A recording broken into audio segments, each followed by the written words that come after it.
All right, everybody. So it is 5 o'clock. Hope everybody can hear me clearly. We're going to get tonight's meeting started.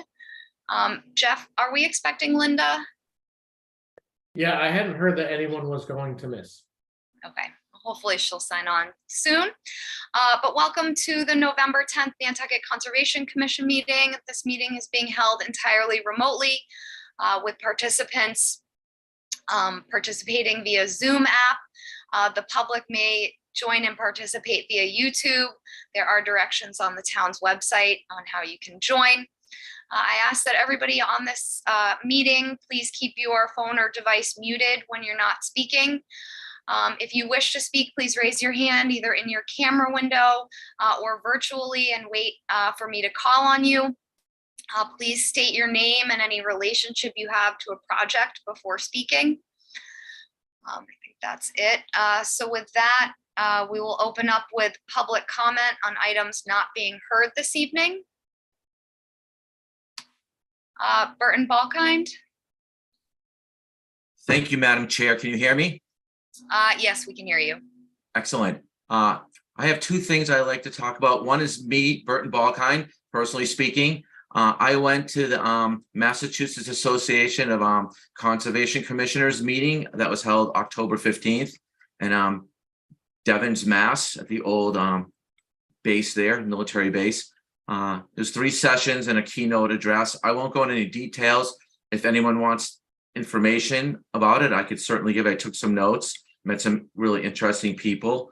And then the second thing I wanted to bring up was as a member of the Nantucket Coastal Conservancy, we submitted some pictures of some work that was done at, I believe it is 79 Baxter Road on the beach, some core installation. I might have the address wrong, but we submitted it through Dan Atherton, and I had some questions about that. Is that work that's currently being covered under any kind of permit? And that would be my first question. I'd like to answer, please. Thank you, Burton. I'm not sure if our natural resource staff has been out to check those sites yet, but we'll see. Jeff, do you have any information? Yeah, those core installations there were originally permitted on that 79 Baxter Road lot quite some time ago. I apologize for not remembering the DEP number right off the top of my head, but we'll get it. We did and are in the process of sending Morgan Sale out there to kind of document the things that were there and pull the old permits all together again. And we should have something for you guys for discussion purposes from those photos here in pretty short order. That answered my second question too, Jeff. So thank you very much. And thank you, Chair.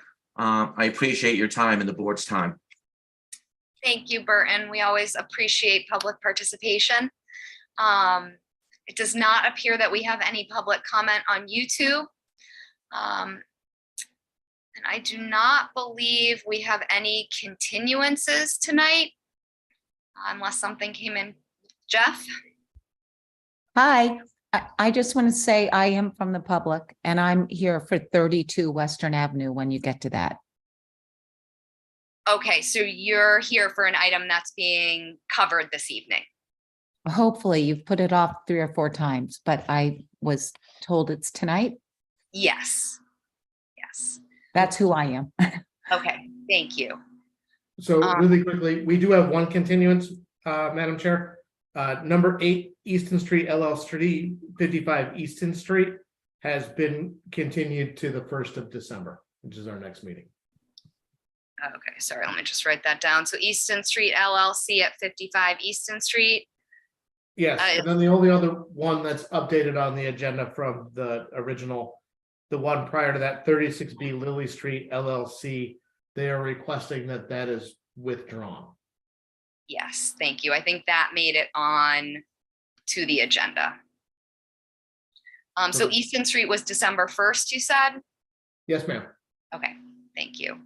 No. All right, so with that, we will open it up with Nantucket Islands Land Bank at 32 Western Avenue. We have Rachel Friedman on to present this. Hi, good evening. My name is Rachel Freeman, and I'm here representing the Nantucket Islands Land Bank. And we are presenting a notice of intent to request improvements to our property at 32 Western Ave. We have a property that's approximately 2 acres, and there is a coastal dune resource area. Much of the property falls within the 100-foot buffer to the coastal dune. And the primary items that we're proposing tonight are removal of some of the dead Japanese black pines on the coastal dune, removal of additional invasive species such as honeysuckle and lovegrass throughout the site, and replanting of native plants along the edges and beach grass.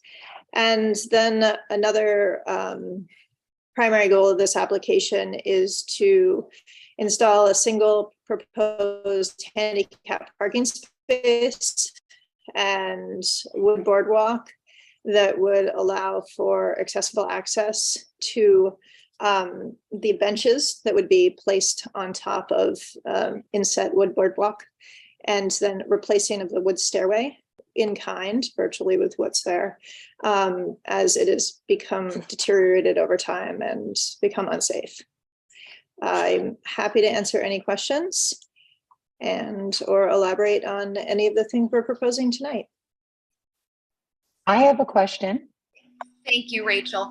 So Mrs. Bass, the commission will ask questions and make comments first, and then we'll open it up to the public. Okay, I just want to ask if Jeff could share it so that I can see the bottom part of the yellow square in the drawing. That was cut off in what he shared with us. Okay, thank you, Jeff. Thank you. That's perfect.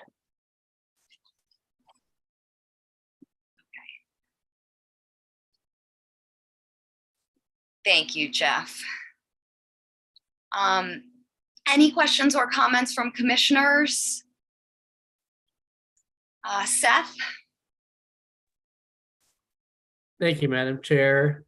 Regarding the proposed handicap accessible sitting areas, are those replacing a similar structure that's currently in place, or is that a completely new element? As of right now, that's a completely new element. There's 2 benches on either side of the stairway that are already in existence for a total of 4. Basically, what we would be proposing is to do an inlaid wood deck so that it's actually flush with the ground, so that the benches would simply sit on the deck versus being on the ground at this point. Similarly, the inlaid wood boardwalk that would go to that deck would also provide accessibility, but it's an existing path. It's just not an accessible surface. Thank you. I'm just trying to wrap my head around if this was a structural element, but it seems like a patio to me. Thank you, Seth. Mike?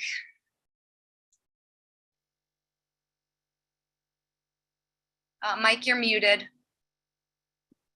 Thank you, Madam Chair. Just a question for Rachel regarding the love grass. Will that come out in the fall or the spring? And would you be doing plugs or potted grasses?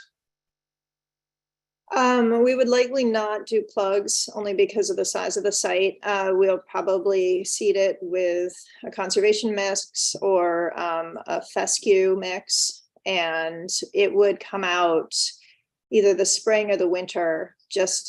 We would not actually use any herbicide. Our intention actually is to just strip off the topsoil and of those areas and see if we get no regrowth. So. Okay, thank you. Mm-hmm.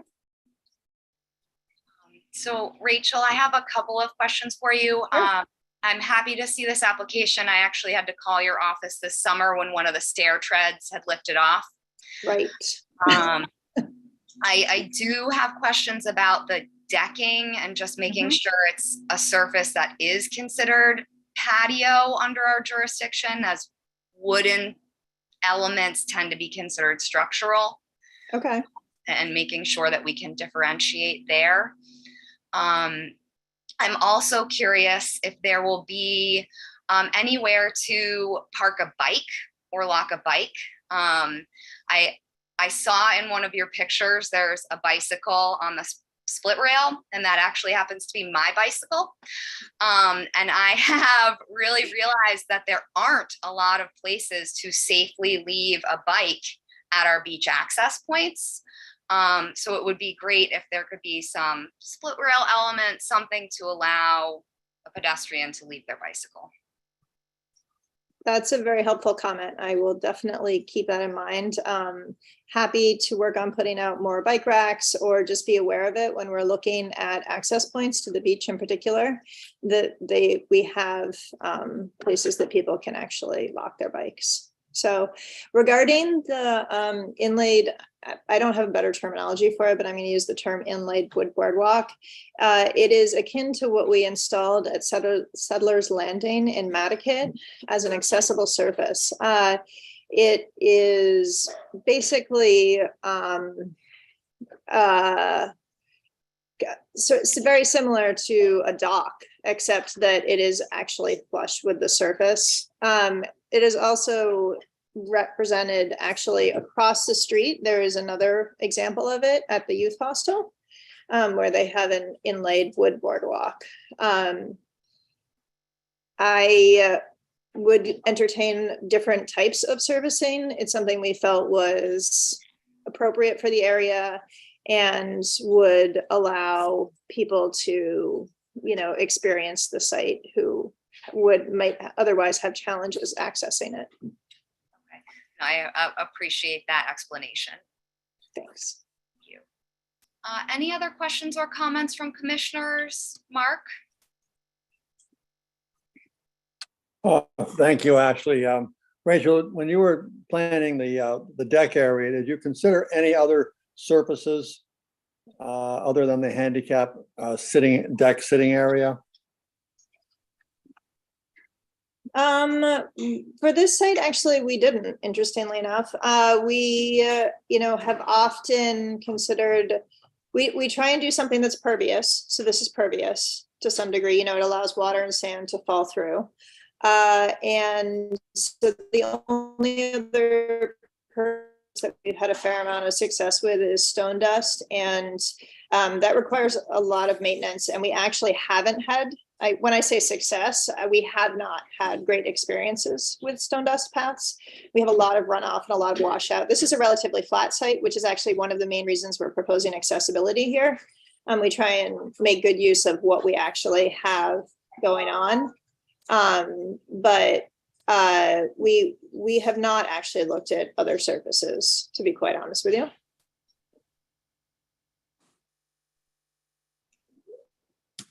You have a follow-up, Mark? Very good. Well, yes, I do. I just would think that a non-constructed surface, well, I shouldn't say non-constructed. I would think that a non-wood platform will be more suitable to the area in terms of the area you're building in. It would be more friendly to have it be stone dust or something like that. That would be handicap accessible, but also not a wooden structure, a wooden deck, I should say. I mean, it's not a make or break with me. I just would think I would prefer something else, but I'm not going to make a big deal about it. I just wanted to know if you had explored other options. So right now, the stone dust type paths that we're using, we've changed a little bit. Like I said, because of our major maintenance issues with stone dust, we've shifted into a stone dust path where we actually have a plastic molded framework. It's almost a grid that sits under the stone dust, and it gets filled with a series of different size stones, and then the stone dust goes on top, and it functions to hold it more during rain events, which is when we tend to have just a ton of washout in these sites. So that is something I'd be happy to entertain if that was something the commission was interested in. It's something we're using right now in Nantucket, actually. Thank you. Ian? Yeah, thank you, Madam Chair. So Rachel, what do you mean by sort of high maintenance as opposed to, I guess you're saying this is no maintenance? What we see with stone dust is a lot of weeding. And like I said, during rain events, we have a ton of washout. Some of the areas where we've had issues are the Hinsdale Playground at 50, the Discovery Playground at 50 Old South Road. We have a lot of washout there. It's also similarly relatively flat site. Sconset Playground, we have a huge amount of washout, and that's actually a very big problem. We tend to see erosion, we tend to see a lot of weeds, and it's just something that requires multiple, I'm going to say multiple times a month, our maintenance crew is out raking, reinstalling, doing all sorts of different types of things to make sure that these pathways are actually passable and where they're supposed to be is what we've been seeing. So that's why we've moved to the ones that have the molded grid underneath in an effort to use a pervious pathway that actually will stay in place and not require, every time there's a rainstorm, require 3 hours of work to put it all back to place. So, And does the molded grid have much less maintenance and far fewer issues with weeds?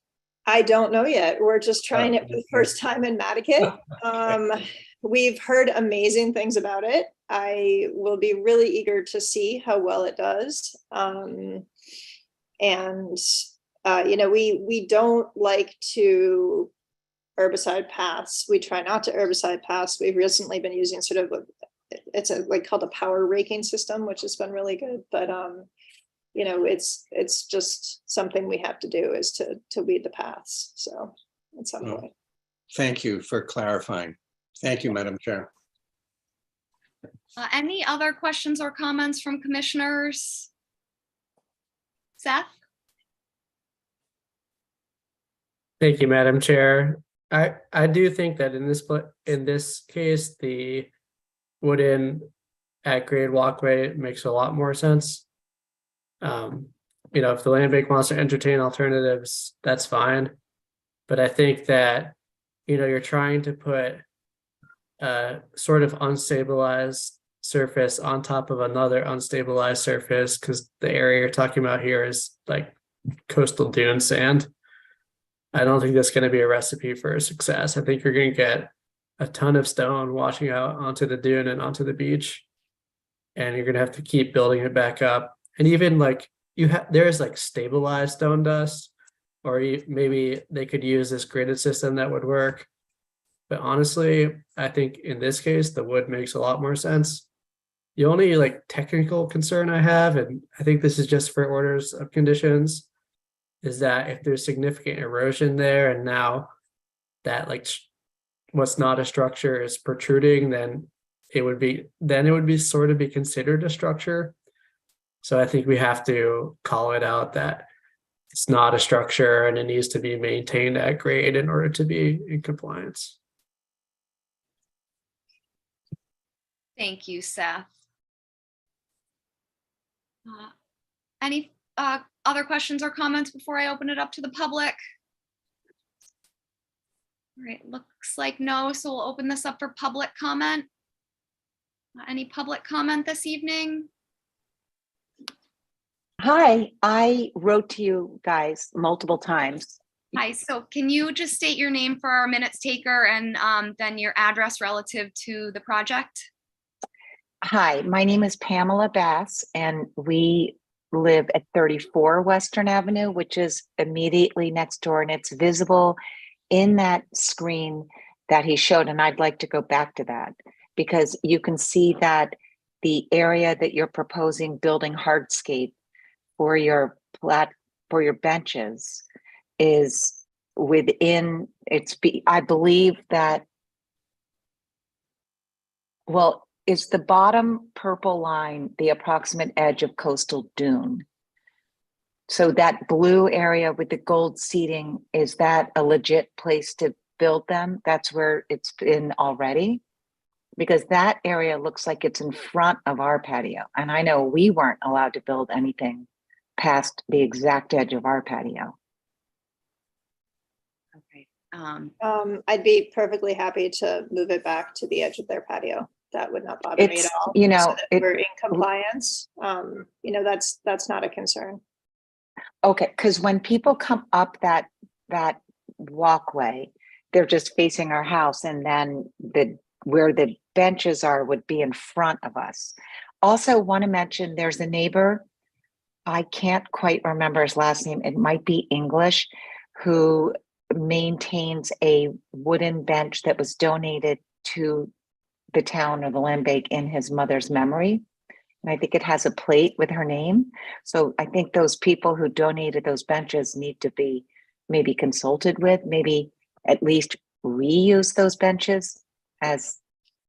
We have a pretty well-developed, and I'm going to use the word strict, I'm not sure, maybe it's stringent is better, bench policy that I am definitively not in charge of. And Marion Wilson in our office oversees, and there are rules and regulations about how long your plaque lasts for and what happens if the bench is removed and the bench goes back in, and if it's replaced, and that is all mapped out. And I can guarantee you that it will be done in due process. Okay, and then I just want to say one other thing before I leave the meeting. To me, that is a beautiful natural plateau. It's nowhere near the beach, Seth, by the way. It's 1,500 feet from the beach, so you don't have to worry about it falling onto the beach. But I just am wondering why you're trying to wedge a wheelchair access parking spot and create all these 100 feet. People have to roll a wheelchair to get to one or two benches when there's all that room over at the main beach at Surfside Public Beach, which has parking, it has bathrooms, it has space. It seems like you're just sort of taking a rural dead end road and you're changing the flavor of it by hardscaping the plateau. And really, do you really think people I don't know, it just seems overkill. And thank you for your comments.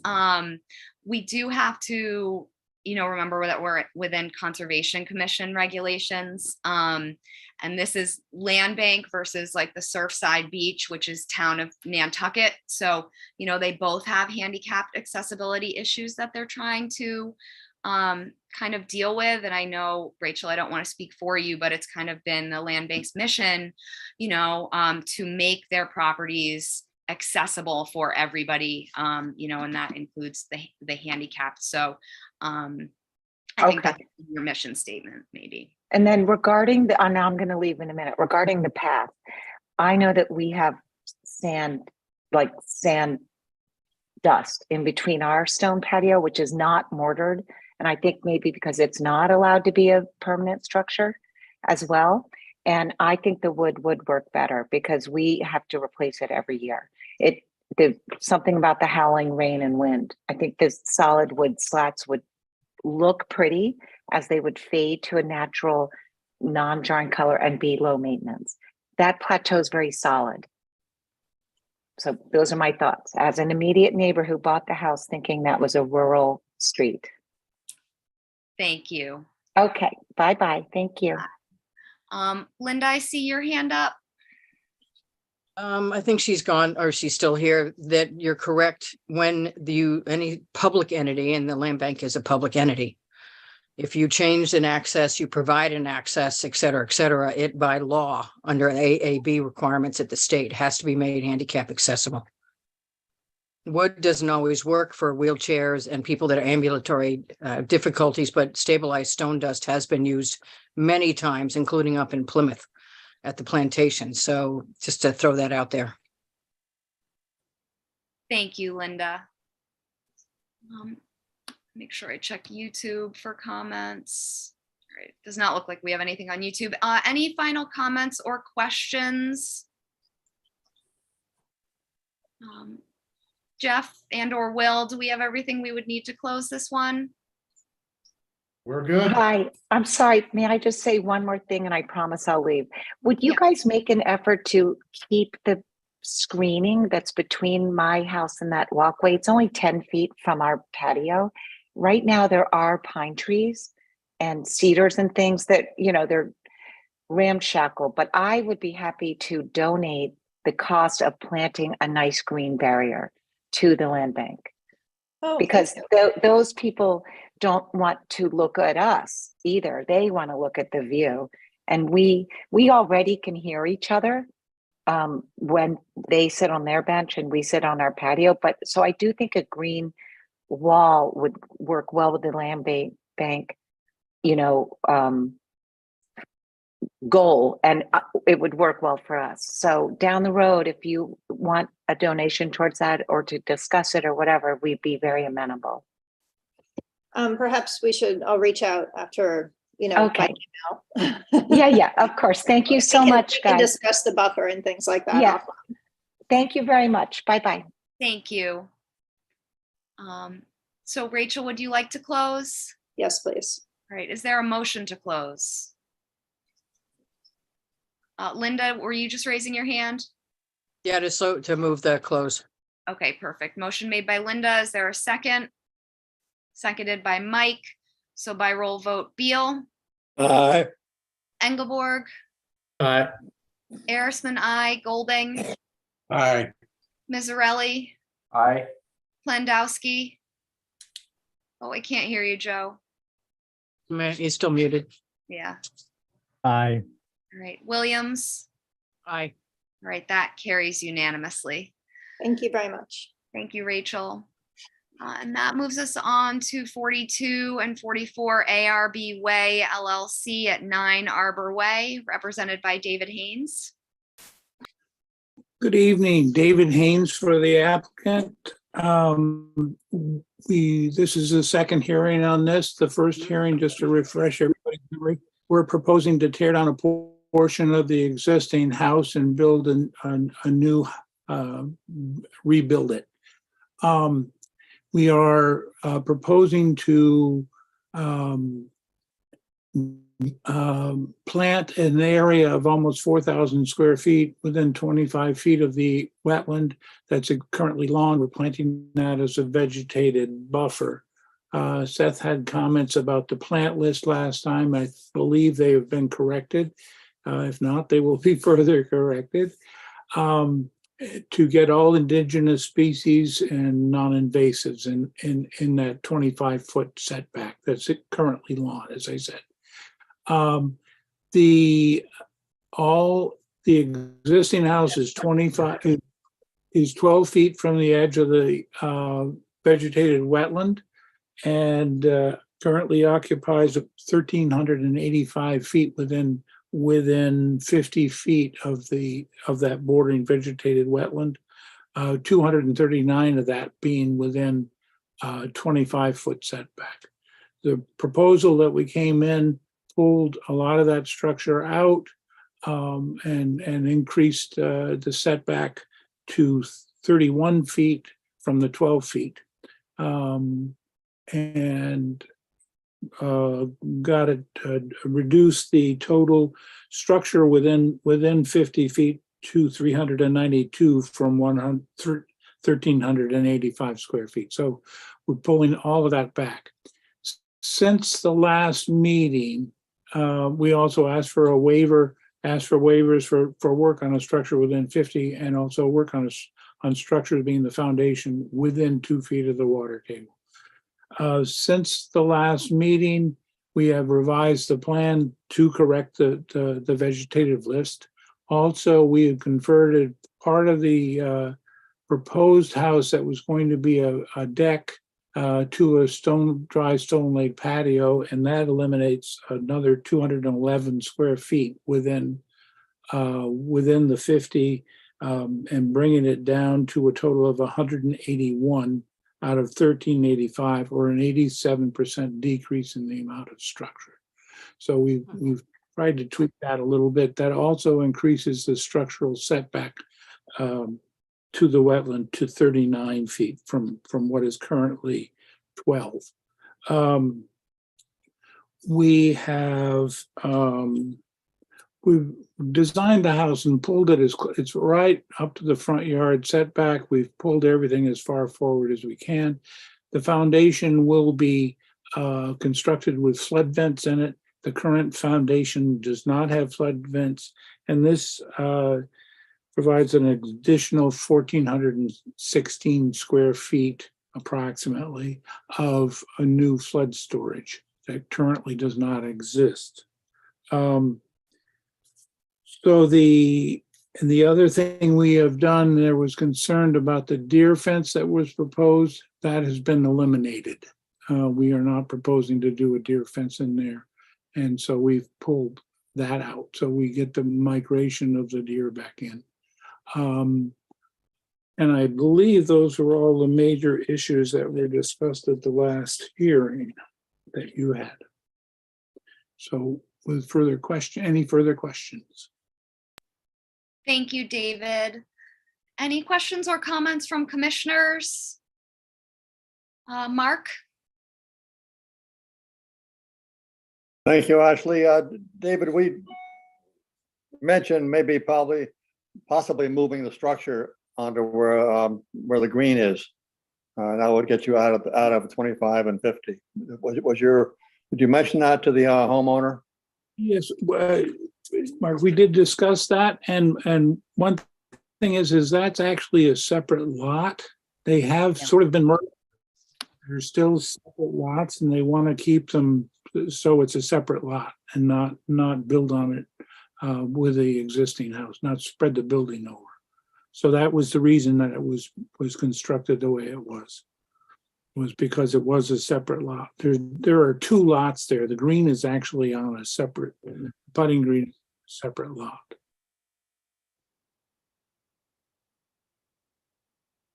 I understand that.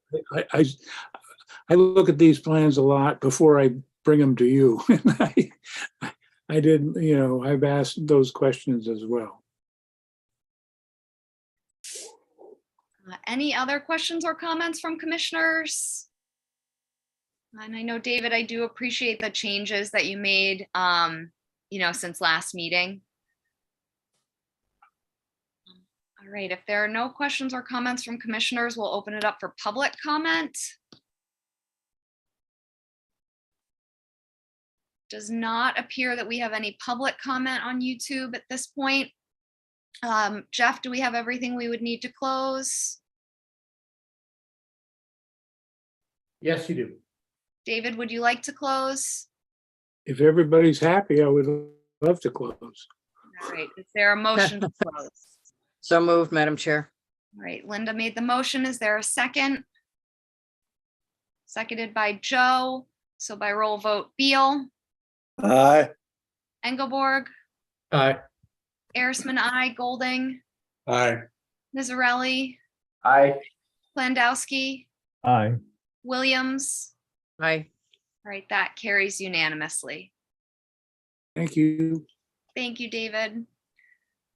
And that moves us on to Hallett Lane LLC at 12 Almanac Pond Road, and this is represented by Brian Madden. Thank you very much. For the record, Brian Madden from LEC Environmental. This project was on the agenda at the last meeting and involves a series of site improvements on the existing developed lot. We had continued the application to wait for natural heritage, which we've now received for no adverse effect, no take determination. Project does not require any waivers. It's been designed in compliance with all the performance standards. And with the natural heritage letter, I'll turn it over to questions.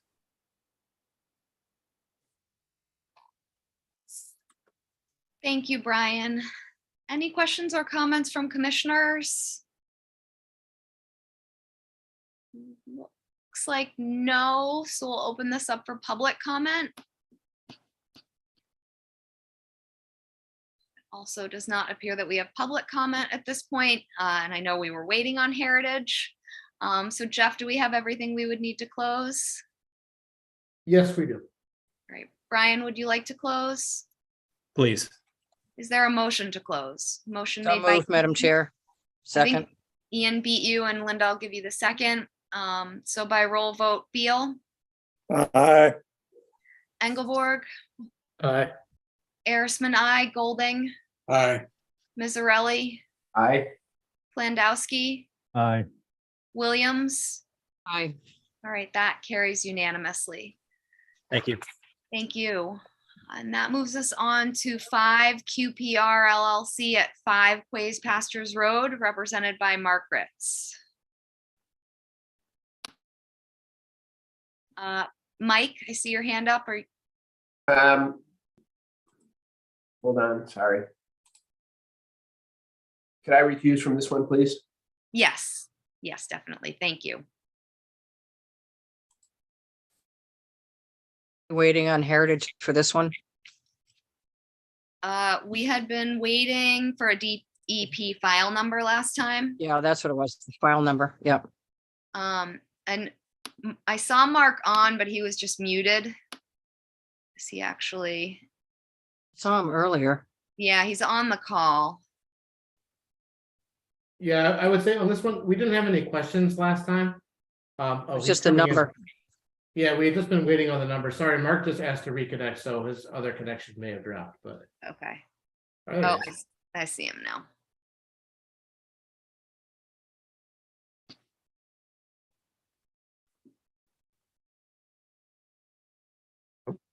Good evening, Mark Ritz from Site Design representing the applicant. I apologize. My connection dropped on my other device. As discussed previously, the only thing we were waiting for was a DEP file number. This is a request to put a shed outside of the 50 and to move some pool equipment from inside the 50 to outside the 50.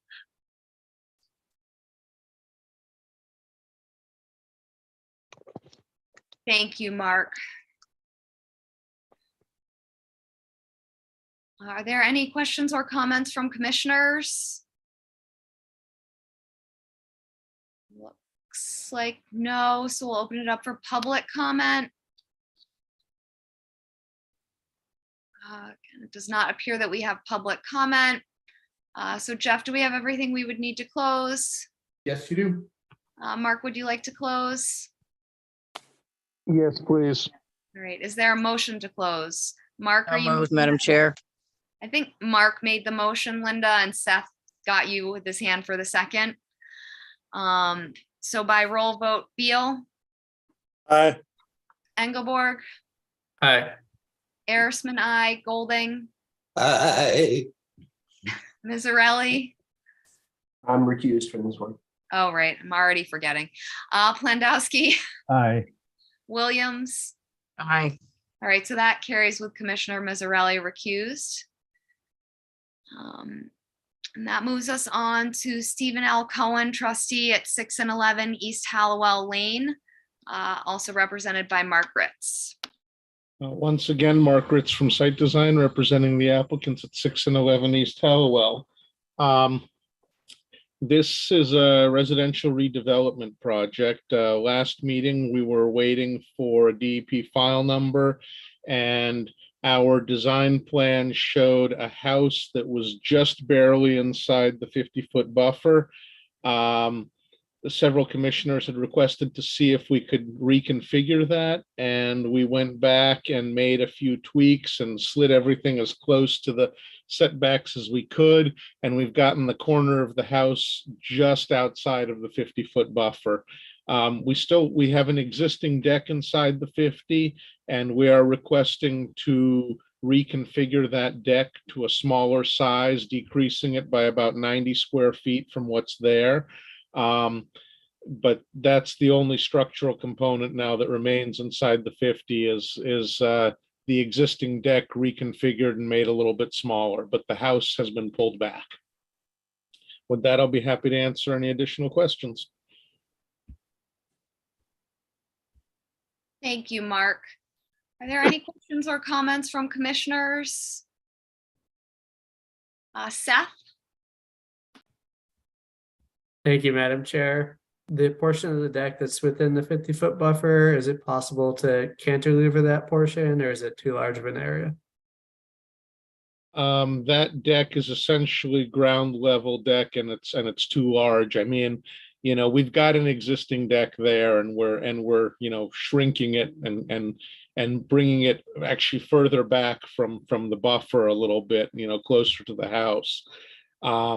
So I think it's an improvement over what's existing. You know, we could just leave the existing deck as configured, but we're trying to, you know, bring it back and shrink it a little bit.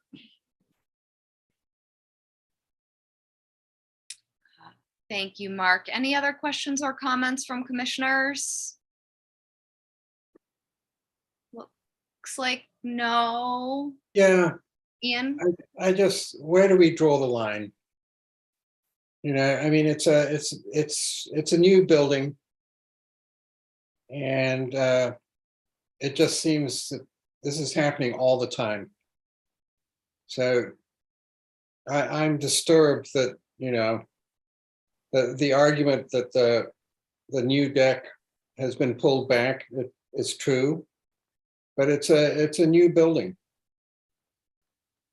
So I don't know how my fellow commissioners feel on this,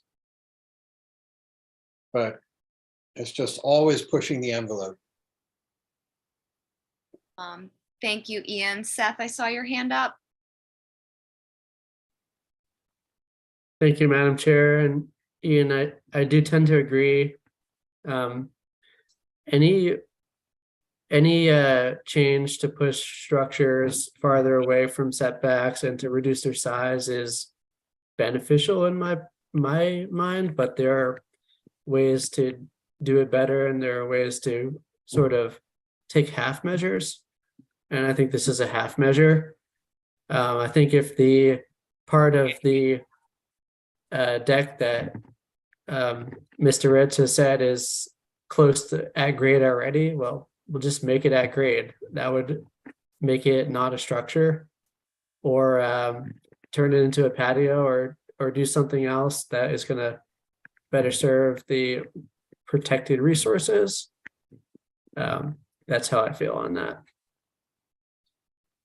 Thank you, Seth. Mark Beal? Thank you, Ashley. No, I concur with that thought about making it into a patio. This is an incursion we don't usually permit, and I think a patio would be more to my liking. Thank you, Mark. Any other questions or comments from commissioners? Oh, Mark Ritz, do I see your hand up? I mean, we have the existing deck there. It will match up with the proposed house. If reconfiguring the deck is an issue, it's a pre-existing structure that's been there for many years. We would just be just as happy to leave the existing deck in place. Okay. Ian? Yeah, I'm sorry, I completely disagree. You know, it's part of the house that is being removed. And so it's no longer entitled to any protection. And so I strongly disagree with that argument. Thank you, Madam Chair. Thank you, Ian. Any other questions or comments from commissioners? And I should say, I agree with Seth, Ian, and Mark that, you know, as new structure, it really should be outside of the 50. I realize that you're looking at a square area exchange, but we're certainly capable of making the structure outside of the 50. It's whether or not we want to kind of work within those wetland boundaries and value those resource area buffers.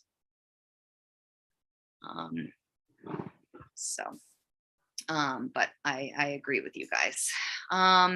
So if there's no other questions or comments from commissioners, we'll open this up for the public. So public comment on Stephen L. Cohen, trustee, 6 and 11 East Hollowell Lane.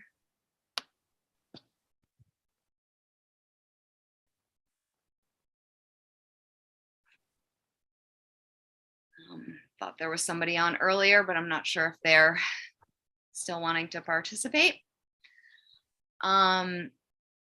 So if there's no further questions or comments, Jeff, do we have everything we would need to close? You have all of the required information, yes. Okay. So, Question, Madam Chair. yes, Linda. It seems like we're divided on this. Mhm. Does that mean that Jeff does a positive and a negative and then we vote on it? Or we may have all the information, but where are we going with this? Yeah, I mean, they might end up with a positive order that doesn't allow structure within the 50.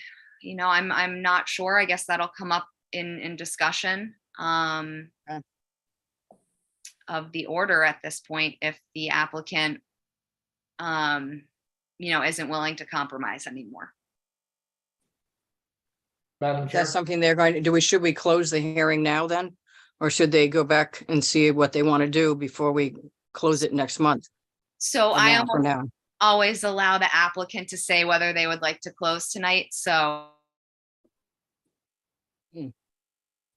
I think that might be risky.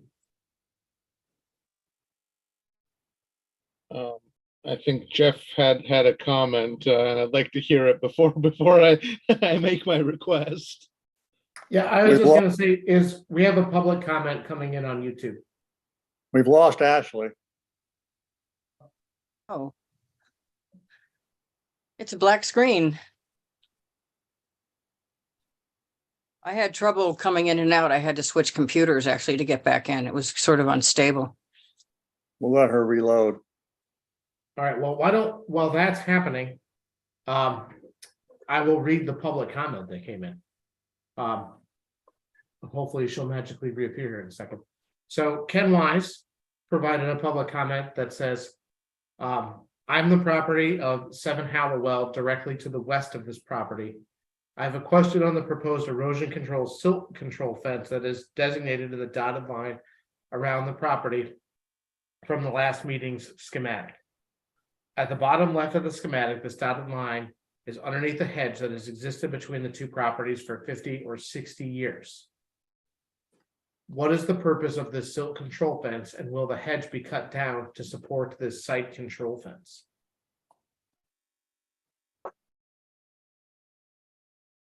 can you guys hear me? And yeah, No, you're Breaking up a little bit. reverberating. You sound like a robot. That's why I did that. You see, you have a lot of it. I'm gonna restart my computer and I'll have to sign back on. All right. I thought you All were right, making. Ian, here's your moment to shine. Vice Chair time. So, very well. So, Mark, what do you want to do? I think I would like to continue at this point. Okay. There we have it. All right, can I ask a quick question before we continue? Did you want to answer that question from the public comment? Yeah, I can address that. I mean, I don't think the hedge will be removed. I think the silt fence will go right up against it. And the purpose of the silt fence is commission requirements to prevent siltation into the buffer and adjacent resource areas. So we're going to put up the same kind of silt fence we always put up at any construction site. It's my understanding that the hedges are to remain, but we'll have a silt fence adjacent to prevent any siltation. All right. And then just So, So thank you, Mark, and thank you, Jeff, for bringing that to the commission's attention. So, and if Ashley is still missing in action, then the next NOI is 34B Wall Street Nominee Trust, 34B Wall Street, Brian Madden. I have to Well- recuse from this one, Mr. Chairman. Sure. Ian, for the minutes, you might want to mention that the previous application is continued to our next meeting. Thank you, Mark. I seem to be dropping the ball on this. So the Stephen L. Cohen trustee, 6 and 11 East Hallowell Lane, is continued until December 1st. So Brian, go ahead. All right, thank you very much. Well, I'll start and hopefully Ashley can get back on. Brian Madden from LEC Environmental representing the applicants. The proposed project involves elevating and renovating the existing dwelling on the subject parcel with 2 additions, one on the north side, one on the southeast side, cantilever deck, porch, along with some steps. The property is located within land subject to coastal storm flowage, elevation 7. It's also partially or primarily within the 100-foot buffer zone to isolated vegetated wetland located within the southern portion of the property. The dwelling is proposed to be elevated 1.7 feet in compliance with flood zone building code standards. The crawl space, existing crawl space will be reconstructed with flood vents in compliance with state and building codes. The proposed additions, specifically the back southeast one, is located outside the 50-foot buffer zone, as is the steps on the southwest side of this structure. We are proposing a cantilever deck that extends over the 50-foot buffer zone. There are no structural supports proposed within the 50-foot buffer zone. Therefore, no waivers are required or necessary. We are proposing to treat roof runoff via downspouts, gutters to downspouts, to perimeter stone trenches, detail of which is included on the plan. The one waiver that we are requesting for is the 2-foot separation to high groundwater, just for the footings associated with the crawl space foundation reconstruction. But at the end of the day, the project will result in an improvement over existing conditions with compliance with state and local building code, and will improve flood zone interests related to flood control and storm damage prevention. And with that, I'll turn over to questions. So Ashley. Am I on now? We are. Okay. Okay. Sorry about that technology breakdown over here. Are there any questions or comments for Brian? Blame it on the dog, Ashley. I wish I could, but it's just my old computer. Seth, I thought I saw your hand go up. Thank you, Madam Chair, and thank you, Mr. Vice Chairman. You did great in her absence. So I had a chance, along with some of the other commissioners and staff, to do a field viewing of the site. And although I do this a lot less than you do, Brian, I'm concerned that the wetland delineation may need to be revisited. Where the wetland flags are right now, it's obvious that, there's wetland soils and wetland vegetation there, but also into the first few feet of the lawn area, there are mature wetland shrubs. I documented a high-bush blueberry and winterberry there that certainly don't look like they came from a nursery, or if they were planted, it was quite a long time ago. I didn't have a chance to take any soil information, there, but I'm concerned that the line may need to be moved a few feet. I believe it's northward. Yes, northward, which would potentially require some adjustments to the rest of the proposed activities on site. So I was hoping that Mr. Madden and staff and maybe some of the commissioners could go do an on-site to clear up some of these issues, because I'm not convinced it's in exactly the right spot. Well, thanks, Seth. I'll jump in, and Jeff can certainly weigh in as well. We did actually meet out there last week to review the wetland boundary and actually moved a couple flags up gradient. I had flagged this site back in 2010, so I have some understanding of that pre-existing high bush blueberry shrub that's located in that southeasterly corner within the mulch bed. That has been there since 2010. I don't know before that, certainly. But again, we did go out there and moved a few flags up gradient in coordination with Jeff and Will as well. Thank you, Ryan. Thank you for doing that. No problem. Seth, do you have any follow-ups? The only other follow-up I had is sort of about the planting area. I don't know if it's especially germane to this application, but it appears like the planting area has a lot of recently introduced new plants that probably have not been established since the last notice of intent.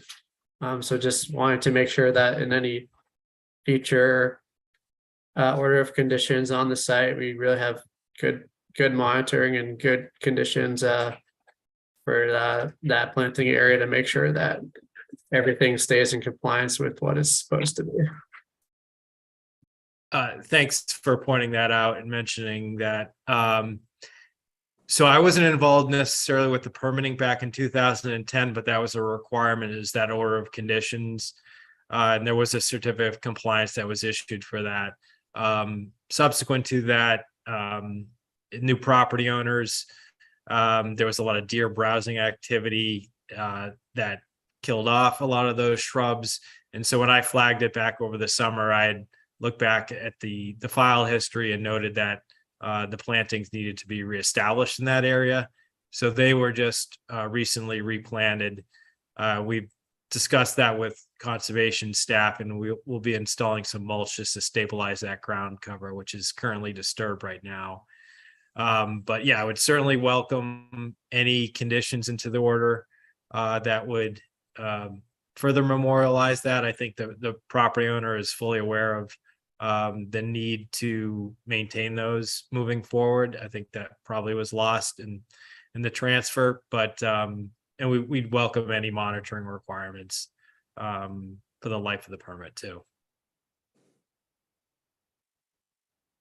Thank you, Brian. Thank you, Seth, for your questions. Ian? Yeah, thank you. So Brian, is the addition of the cantilever deck going to interfere with, in any way, with rainwater refreshing the wetland? I don't believe so. Been out there, so okay. Yeah, it's very flat in the backyard area. The cantilevered portion, and even the addition, is replacing a stone patio, portions of a stone patio. There's a little landscaped elevated retaining wall that's contains a Japanese red maple. It's all landscape beds, but it's all flat, and we are proposing to upgrade the stormwater management with the perimeter stone trenches to help promote natural infiltration and recharge to the groundwater. Thank you. Any other questions or comments from commissioners? Jeff? Yeah, I just wanted to clarify a couple things that we went through from our site inspection. just to make sure that that was fully rounded out. So Will and I did do an initial site inspection and then did meet with Brian again on those flags. We specifically looked at the soils really adjacent to that winterberry. That's kind of the westernmost of the Hobbush blueberry winterberries in that planting bed. We were able to find hydric soils, but they were beneath that 18-inch threshold. So we did look specifically in that area to make sure, because I know we saw those mature plants and wanted to make sure that we weren't going to see those there. It's definitely been a disturbed site over time. There's definitely some level of fill that's gone on above what looked to be the original A horizon, but that's not uncommon for that area. And then to clarify on the planting area, and I can't say I'm 100% on the ownership history and who bought when or what happened in the transfers. But what we were able to document for that area, because again, we got there and saw brand new plants and wanted to look into that a bit as well. So that permit that was issued in 2010 was closed out with a certificate of compliance in 2012. And this has really been our first trip back onto the site, but somewhere around 2013, 2014, that planting area converted back to a lawn area. And then just recently, I think Brian explained that pretty well, was identified as an area that wasn't compliant with the original certificate of compliance. And those plantings were put back prior to filing here. So there's a little bit of issue of work without permit, but it's currently closer to what that permitted condition was, but there was a definite break in between where it reverted back to a lawn area prior to these plantings being installed. So I just wanted to be sure that that was clearly identified for the record and conditioned and monitored as such, or available for discussion. Thank you, Jeff. Any questions for Jeff on that last comment, or again for Brian on the application? And if not, we'll open it up for public comment. Eileen. Go ahead, Eileen. Yes, hello. My name is Eileen Murphy, and I am the homeowner at 40 Wall Street. My sister and I have owned this home for the last 25 years, and our house sits directly in front of 34B Wall Street. We are opposed to this project, and we are opposed to any waivers being granted.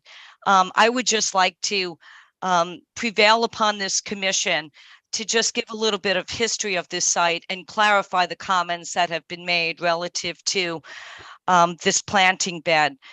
So when we purchased the house back in 1998, there was a small one-story cottage at this location. Ms. Murphy, I just want to make sure you try and be as relevant to the current application as you can be. Yes, I certainly will. The point is that this property has been before the Conservation Commission on multiple occasions over the years. When the cottage was raised and this house was built in 2001, Jeff Carlson, actually in a capacity as an engineer surveyor at Nantucket Surveyors, performed a site survey. The structure was at that point outside of the 50-foot buffer zone. House was sold, and the previous owners to the applicant, went to sell the house to Mr. Sloan in 2011. And in his due diligence, he's an attorney, it had to come before the Conservation Commission again. And there was unapproved work that had been conducted down to the wetland boundary. And just as was said, an order of conditions was issued, and authorized site alterations, landscaping, and a wetland buffer zone restoration were ordered. Mr. Sloan was well aware of that, and it was an integral part of his decision to purchase the house. And that's what he shared with me when I first met him. So he was the owner when the certificate of compliance was requested and was issued. I can tell you from the various projects that he has had over the last 10 years that he pushes the envelope on certain things, in my opinion. Ms. Murphy, Ms. Murphy, I don't want to interrupt, but I do want to make sure that we are making relevant statements to the current application. Well, I think it's germane that I think he intentionally and deliberately converted a planting area to a lawn area along this vegetated 25-foot buffer zone directly behind a stone wall. I think he clearly made the choices. And yeah, I'm sorry to interrupt again. We're not here to kind of talk about an enforcement issue with this site. Well, I just think that it's relevant as this body considers granting waivers, that you've had an applicant who has had disregard for their orders, disregard and disrespect for the wetlands. So, we basically, disagree with the buffer zones.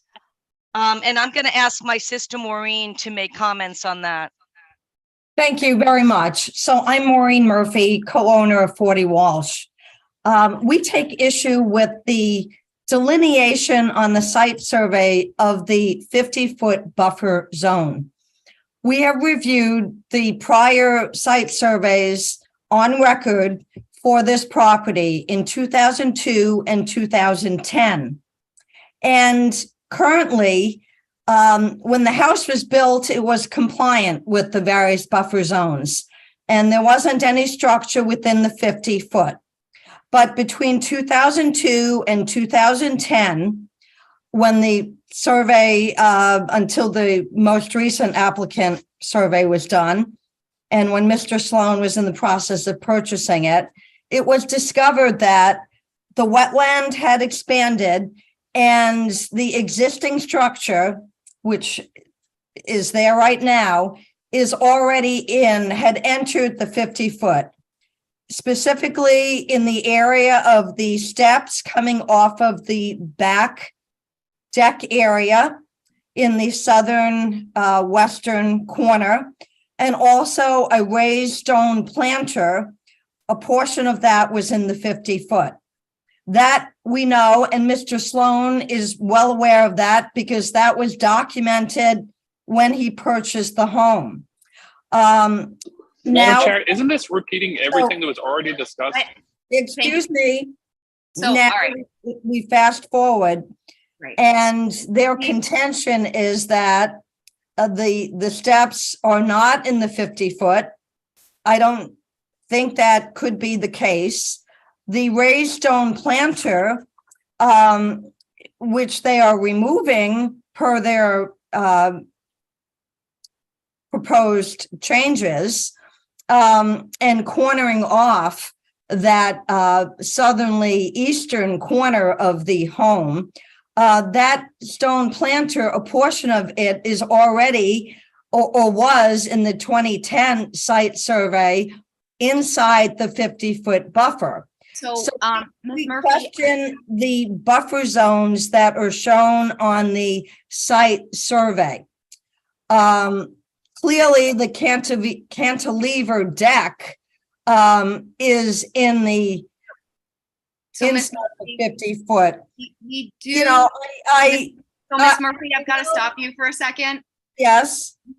We do see properties and homes where the wetland boundaries move over time. And I understand that. Yeah. And we do regularly permit cantilevered decks. Yes. So I totally understand that. And with all due respect, I know that the commission in the last 2-3 years has been steadfast in not approving new development inside the 50-foot buffer zone. And I think this is very admirable and a very positive direction in preserving natural resource areas in the face of huge development pressures over the years. It should be, recognized that this is a very substantial expansion of an existing home. It is elevating 34B Walsh out of a flood zone and adding a full second and third story to Ms. an Murphy? existing 1.5 story structure, nearly doubling it to a 4,000 square foot. So Miss Murphy, Yes. we do have that information in our Okay. packet about the house raising and things like that. I think you have voiced your concern about the wetland boundaries, and we've certainly, heard some explanation from Mr. Madden and Mr. Carlson regarding that. Yes. If you have Okay, any so questions, that would be great. Otherwise, yes, I do have one other, so just to sum up, we are, very strongly opposed to granting any waivers within the 50-foot buffer. We also are strongly opposed to granting any waiver Ms. Murphy, required for the 2-foot separation of the high water. okay, I think This is for the crawl space, this is a Murphy, very extensive flood zone, and it gives us a lot of concern with regard Ms. to Murphy, flooding. I'm gonna have to cut you off, unfortunately, Okay. because you are being somewhat repetitive. Thank you so much for your consideration in our concerns, as well as other abutters who oppose this. I think Ashley dropped off. You're up, Ian. Mark, can you guys hear me now? Yes. All right, closing YouTube and everything else. Mark, I see your hand up. Yes, I was at the eye doctor on Monday and couldn't do the site survey, and I didn't realize this will be a controversial one. And I think Ian mentioned he had not been able to attend either. I would like to postpone so I can do a site survey, maybe included Mr. Golding. Thank you, Mark. I as well was unable to attend this site visit, and I think it might be a good idea. Yes, I agree with you, Ashley. Yes. Four of us went out there on Monday, I believe, to do a site visit. Yes, I think. Myself, Mike, Will, and Seth. Yes. Yes, I didn't realize it was going to be controversial. And so I think, especially in light of Eileen and Maureen Murphy's concerns, that it would help allay my concerns, although since Jeff and since everybody's been out there, I don't know what we're going to discover. Well, it just kind of crosses our T's and dots our I's to go out and see this on the ground as it's being described maybe slightly differently depending on who we're hearing from. Mike, I see your hand up. Thank you, Madam Chair. I would just say I did do the site visit. In regards to the planting area, I think we'll be able to put some monitoring into that going forward. But by all means, if other commissioners want to go out and see, I guess we'll do that. Thank you, Mike. And I know I was thinking about for our orders of conditions, just as far as like ongoing conditions for things like this, actually marking it in our orders and requiring almost any planting to be submitting some sort of yearly proof of survival, just because we seem to see this fairly often. I've had to close YouTube to make sure that my computer. I got you. Uh-oh, We do not have it's any other frozen comments on again. YouTube. Uh-oh. Yep, she's back. Today. Oh, she came back. All right, Brian. Madam What Chair? would you like to do? We'll certainly continue to allow the additional commission members to view the site. We'd be happy to do that. And just to let everyone know, the wetland boundary, I've looked in comparison to that 2010 approved plan, it's within a foot. So it's consistent for the last 12 years. So. Well, thank you, Brian, for saying that. Yes. All right, then. So this will continue until December 1st. Madam Chair, before you vote, Stephen Cohen for the applicant, I just want to confirm for the board that my client is entirely acceptable of conditions that planting area be brought into compliance, as well as a monitoring and compliance reporting requirement that the board discussed. Absolutely fine. Thank you, Stephen. I think we're going to hold this one over just to make sure everybody gets a site visit, but we appreciate that. So this will continue then until December 1st. And that moves us on to 36B Lily Street LLC at 36B Lily Street. We just need to make a motion to accept the withdrawal.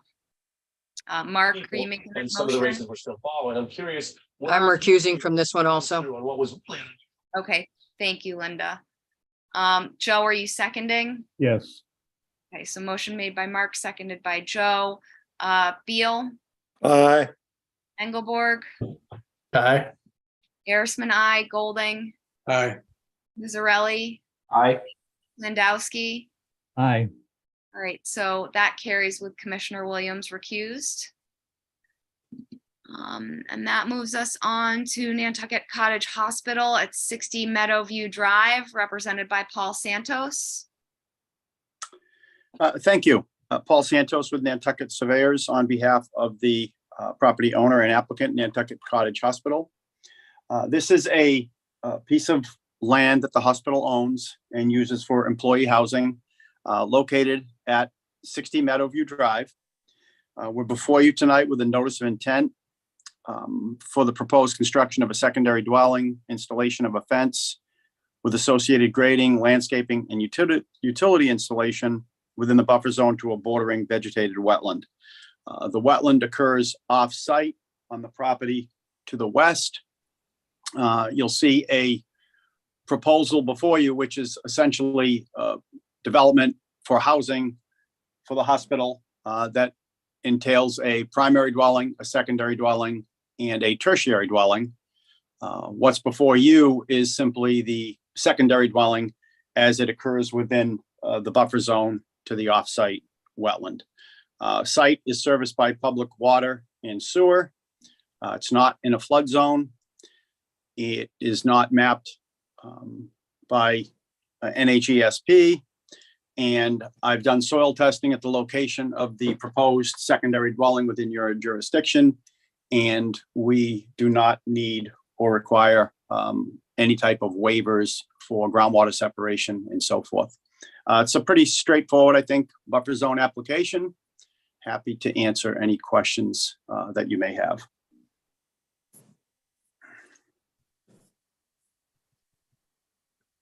Thank you, Paul.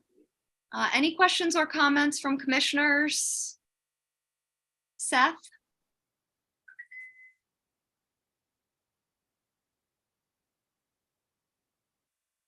Thank you, Madam Chair. I don't have any concerns with the, I'll say, meat of the project itself. The only question or concern I have is in the accompanying photos that were submitted, it appears that the area that's brush cut was done so relatively recently and is in, a pretty denuded state. Part of that area, from my assessment of the plan, is within the 100-foot buffer and was likely done without our permission. So I'd request that that area be restored to its original state, or a state that provides the same value that it did before. Thank you, Seth. I noticed that kind of fresh cutting in the pictures as well. If I could, there's a fence that's out there that's kind of on a butter that encroaches over to this property. And if you'll notice, that fence is on the survey. The clearing was on the opposite side of that fence, which is very close to, if not right on the 100-foot buffer zone. So that area is, quite honestly, part of that area is going to be an area where the secondary dwelling exists. So I'm not sure whether any type of revegetation is actually necessary, because I think most of it's outside the Concom jurisdiction anyway. Thank And you, again, Paul. it's within the 100-foot. Again, the site was cleared for the purposes of us getting in, doing soil testing. it was cleared, when we came upon the property. But again, I think based on the location of the encroaching neighboring fence and where that, knowing that that's inside of the tree line, I quite honestly think the clearing is probably right on the limit of the 100-foot buffer zone. Thank you, Paul. Seth, do you have a follow-up? Yeah, and I hear what you're saying, and I don't think it's a relatively large area, but matching up the plans and the photos, it seems like there is on the northwest side of the lot at the southwestern part of the cleared area. There's an area that's certainly within the 100-foot buffer zone that's not going to be in overlapping with the area of the secondary dwelling, and I'd like to see that restored.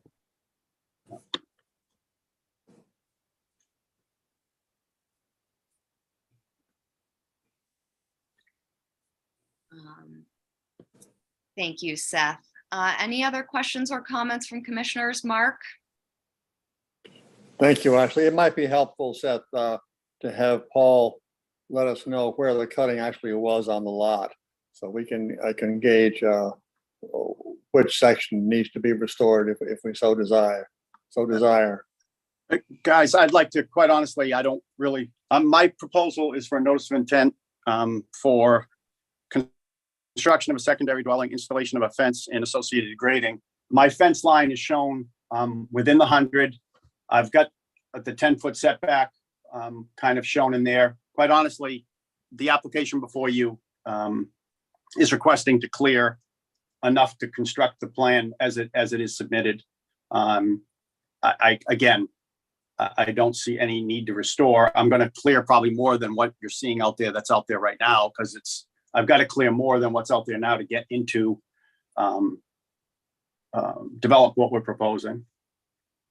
And again, it's outside of the 25, outside of the 50. It's clear. It's a buffer zone. It's within 100 feet of the wetland area. And the notice of intent is requesting, essentially, I'm requesting to install the board fence further than what's already, quite honestly, been cleared. Thank you, Paul. I understand what you're saying, and it is far enough out that I guess I'm not worried about replanting here. We're far enough from the wetland. Yeah. Any other questions or comments from commissioners?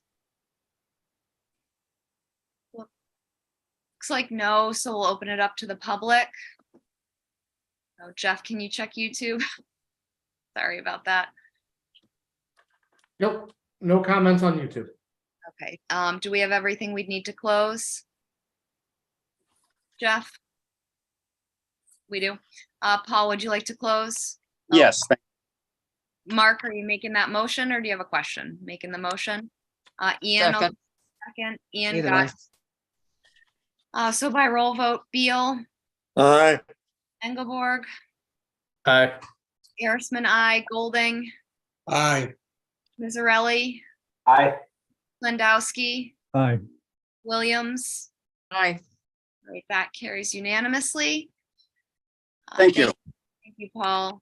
And that moves us on to Kashulak at 27 North Liberty Street, represented by Art Gasparo. Thank you, Madam Chair. I'm before you tonight with a notice of intent application, actually at two side-by-side properties, which we show on the same plan. And this is down in town. Some of you may remember this property from a year or two ago, where we confirmed the resource area boundary, which is shown in blue on the plan before you. And I'll take number 27 first. The plan that Jeff has put on the screen, I just did send to him, and I want to be respectful of not providing late information to the commission. At the same time, we have to continue because we don't have a file number. So I wanted to explain to you, I came to my attention today that I had shown the proposed garage on the plan, which is outside of the 50, but is part of the application. So I hope that's okay to go over the plan as proposed, understanding that we would have filed it after this meeting, given that we have to continue. The application involves renovation of an existing structure on the property, including reducing some deck area, a small addition, and a new foundation. We've shown that in red on the plan. The existing structural elements are shown as the cross-hatched area. The addition that's proposed is above an existing deck area, and that's the only part of essentially a new dwelling area, but it is, like I say, over an existing deck. May not be entirely clear on the plan. We did also include architecturals, but that existing deck is also getting cut back to the red line that's shown on the plan. So overall, there'll be, while a portion of the construction is within the 50, there's a net reduction of area, structural area within that zone. And again, this is all within both lawn and structural area. The rest of the proposed elements have been designed outside of the 50-foot setback. And then there's an existing driveway with wood retaining wall that would be removed, and a reconfigured driveway, if you will, to access the other structure towards Liberty Street. And that structure is not for residential purposes or habitation purposes. It's essentially a small storage shed garage type structure. And then as part of the application, this is a long maintained property. And we're proposing there's lawn within the resource area that we would, or adjacent to the resource area that we would remove and restore that, it goes right up to the boundary, and essentially take that lawn out and plant wetland species in there, essentially to reestablish a larger border and vegetated wetland resource area. And then there are invasive species down in that area. I think it's some foxgrape and maybe some knotweed, but we would look for a blanket, approval to allow for management subject to the regulations and reporting requirements to be done in accordance with all best management practices. Also, there are several large sycamore maple trees that are typically determined to be invasive, and those are proposed to be removed as part of this application. And we've shown those trees and labeled them. On 27 that we're discussing, that is, they're all maples, sycamore maples, and then I'll take 29 separately if you prefer, which only involves the trees. So with respect to the application at 27, I'd be happy to take any questions, comments, or concerns that you may have. And we've also shown the proposed silt fence follow in green, light green, if you can see that, follow in the resource area boundary, which is essentially right now the edge of the lawn.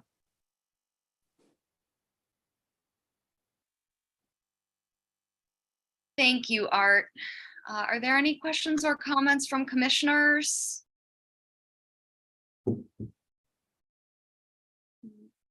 Looks like no. So we'll open it up for public comment, if there's any public comment. Oh, Ian? Thank you, Madam Chair. I just wanted to thank Art for giving us the architecturals and presenting us with such a complete plan. Thank you. Thank you. Any other questions or comments? Jeff, do we have anything on YouTube from the public?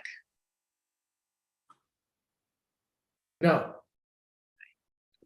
Well, if there are no questions or comments from the commission, Art will continue until December 1st and hopefully have that file number. Thank you. So that moves us on to Nantucket. I think so. Nantucket, I couldn't figure it out, at 29 North Liberty Street. Thank you, Madam Chair. This is for removal of the for the trees shown on the plan. And all of them except for two are larger cherries, and the rest of them are all sycamore maples. And they would be, removed from the site by a professional, and then any disturbed area would just be loamed and seeded. They're very close to the structures, as you can see. Thank you, Art. Any questions or comments from commissioners? Mike, I see your hand up, and then Seth, I'll go to you, and then Ian, I'll go to you. Thank you, Madam Chair. Just a question for Art. And Art, I think I asked this question in field views, but I don't recall. I assume that you verified that that's not a town tree, the one along the road. Yes, the owner has been in touch with Dale, Gary, for quite a bit on consulting about the removal of these trees, and I'm told, I haven't been directly, but that they are supportive of the removal of the trees. Great, thank you. I'll hop in, and he can speak for himself if he wants to, but we'll confirm that fact as well.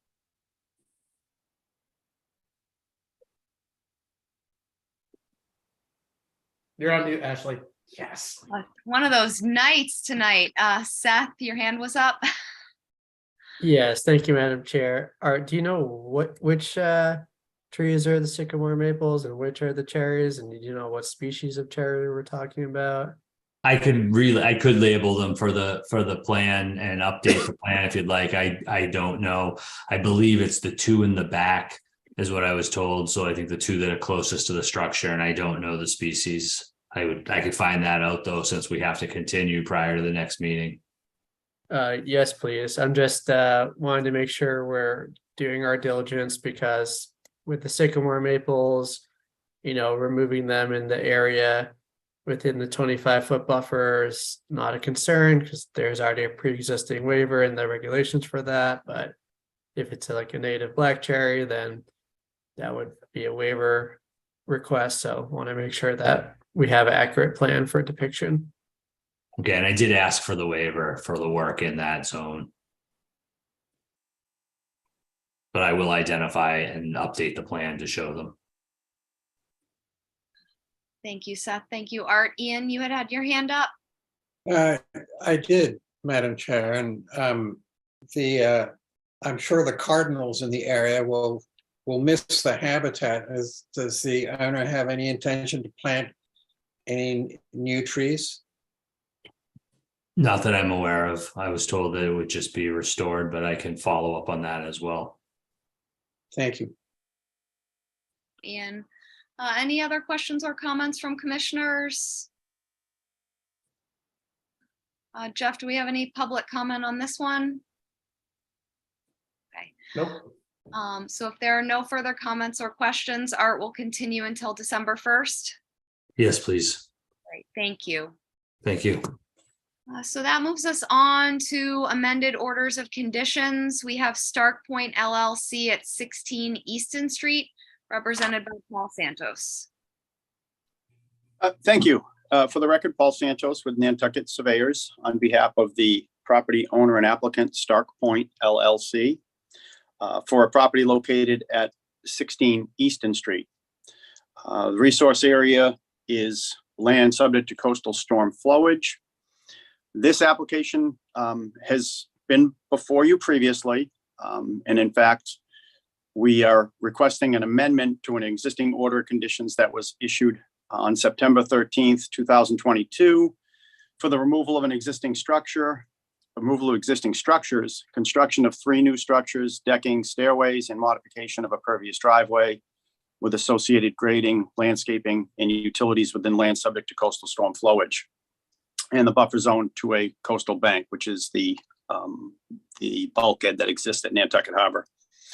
When we originally filed this application, it came in with a standard notice of intent request, but there was one provision in the main dwelling where we were looking to install a waterproof subsurface vault within the foundation system.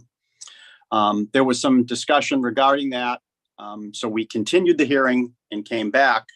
I presented the original application Chloe from my office presented the second application,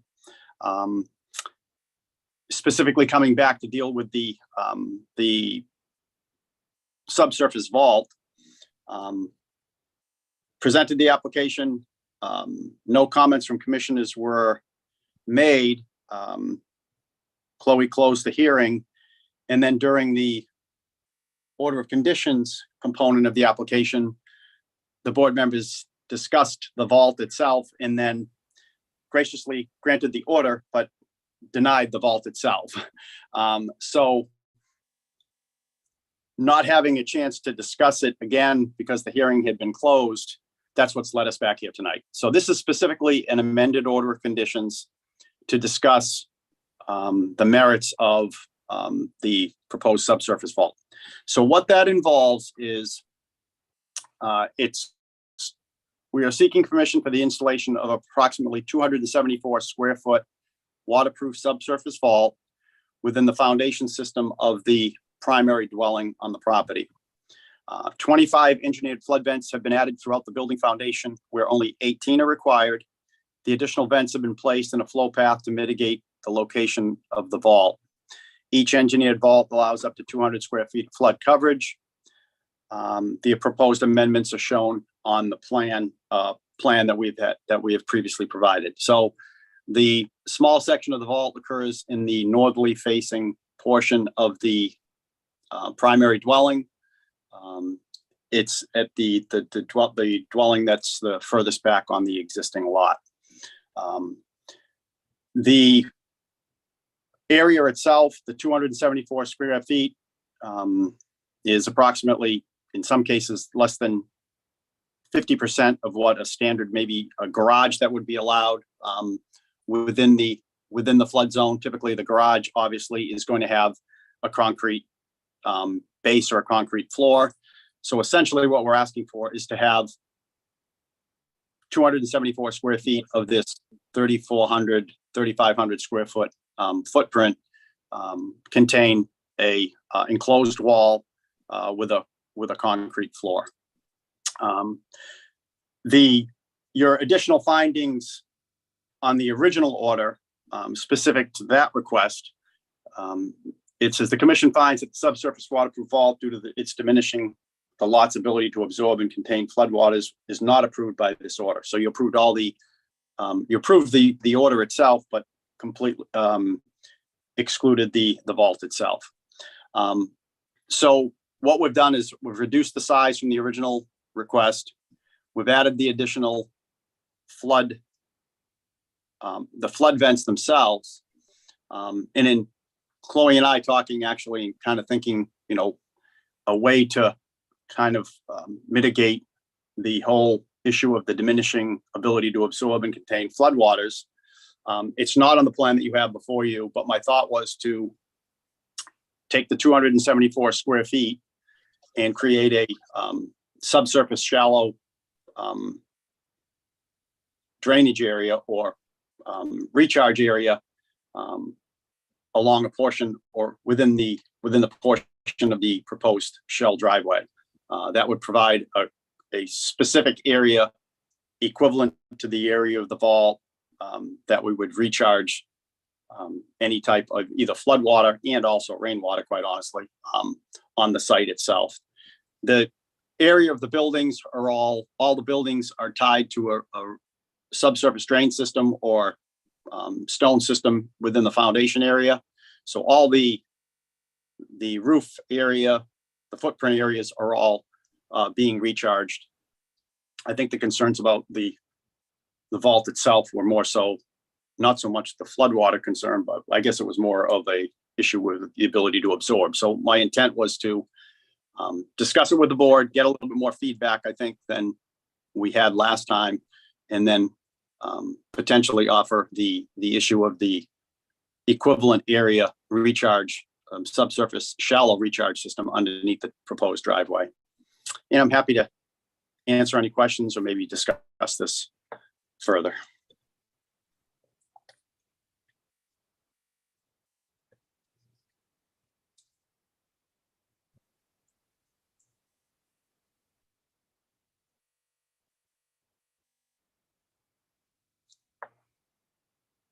Ian, Ashley is having some trouble with her connection, so you might have to run the show for a minute. Am I back now? Yeah, Ashley, I was Okay. gonna say, if you're really having an issue, I mean, I don't know how long it would take, but you're welcome to come here and use either Will's or my computer. Yeah, I'm hoping I might turn my camera off a little more often. I'm not entirely sure what's going on, but it's saying unstable internet. So whatever that means. I apologize though, everybody. That silence was very frightening for a little while, I must say, so. I tried to get a text to Jeff quickly. Any questions or comments for Paul, Seth? Thank you, Madam Chair. And Paul, sorry, this was a little bit unconventional. The reason I didn't say anything in the second hearing with Chloe is because I thought I had made my points pretty clear the first time around. I don't think they need to be repeated. But now that we're here back again for amended order, I'll make it as clear as possible. I think the issue really does go down to the ability to absorb floodwater. So the flood vents are great. They allow the water to pass through and be infiltrated elsewhere. But having a subsurface waterproof vault messes up the ability to absorb.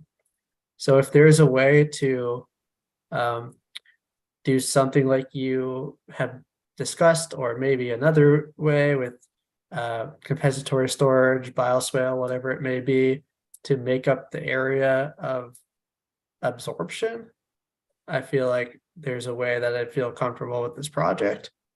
But how it's presented, you can't have basically a waterproof area in the ground and have the ground also absorbing water. It's just not possible. So we need to maintain the ability to absorb on site. Could I want, because the subsurface waterproof vault, I think sounds kind of ominous. We really can't go too deep. It's really a concrete pad within the, basically almost at grade, quite honestly. So, as I say it and I kind of look at it, it's this impression that we're going deep down into the ground. I mean, I think you all probably know what we're trying to do here. But I appreciate that, Seth. Thank you. Any other questions or comments from commissioners?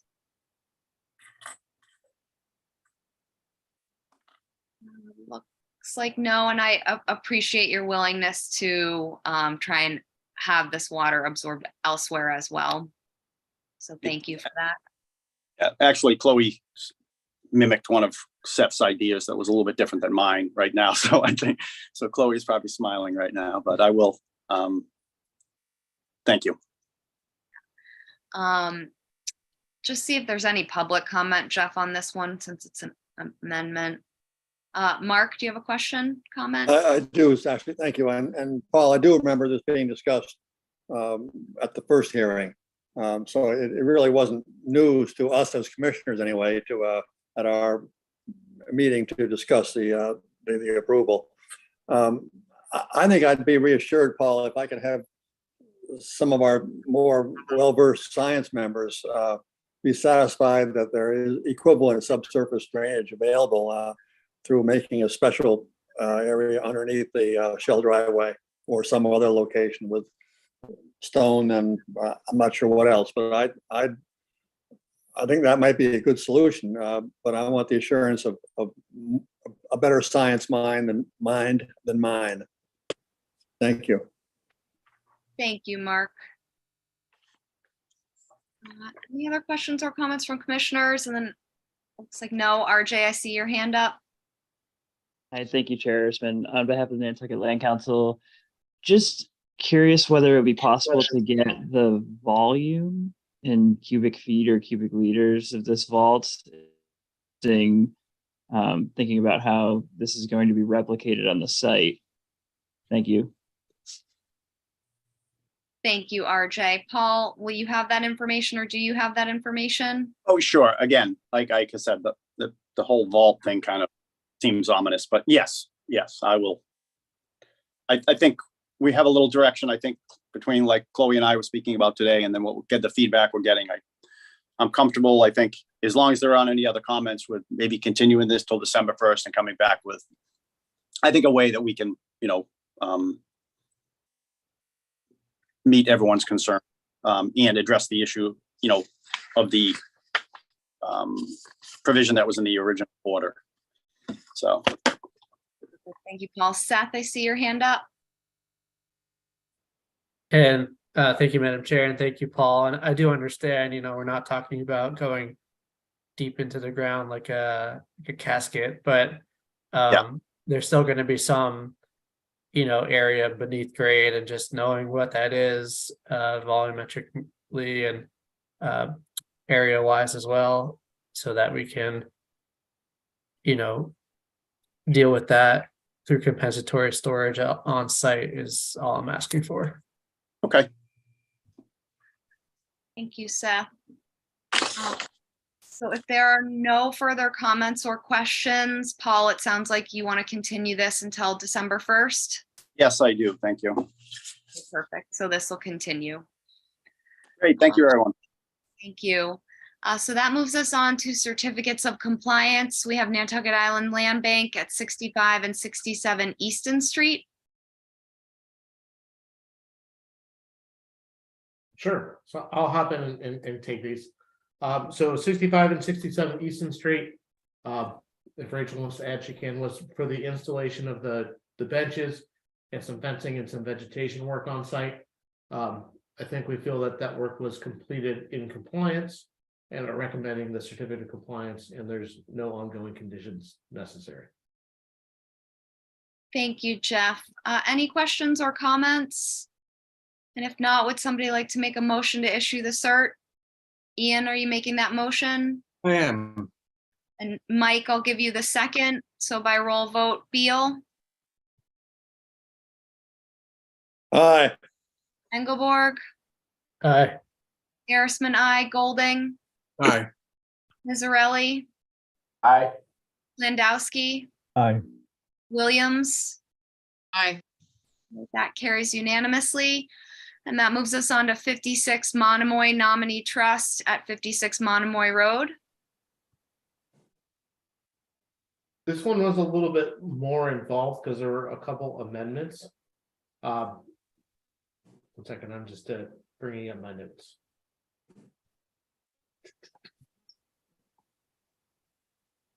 There we go.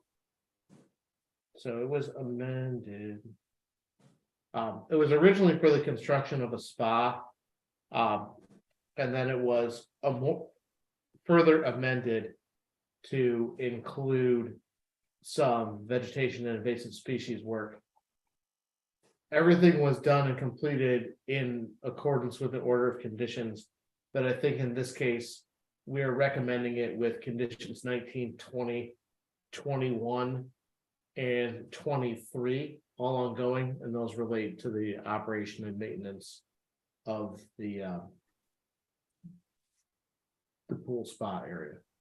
That's our general notice for draining and notice for draining and dechlorination and all those fun things. So. Thank you, Jeff. Are there any questions or comments for Jeff? And if not, would somebody like to make a motion to issue the cert with ongoing conditions 19, 20, 21, and 23? So moved. Motion made by Seth, seconded by Joe. So by roll vote, Beal, Aye. Engelborg, Aye. Harrisman, I, Golding, Aye. Mizzarelli, Aye. Landowski, Aye. Williams. Aye. All right, that carries unanimously, and that moves us on to orders of conditions.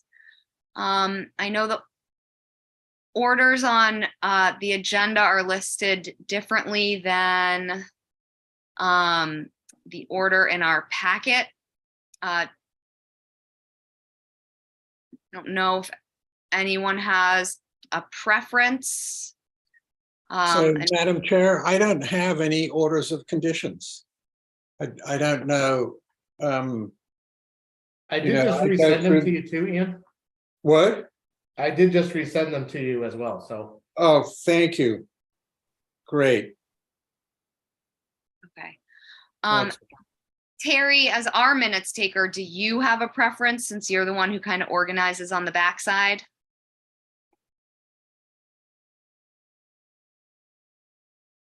I think going in the agenda order is easier.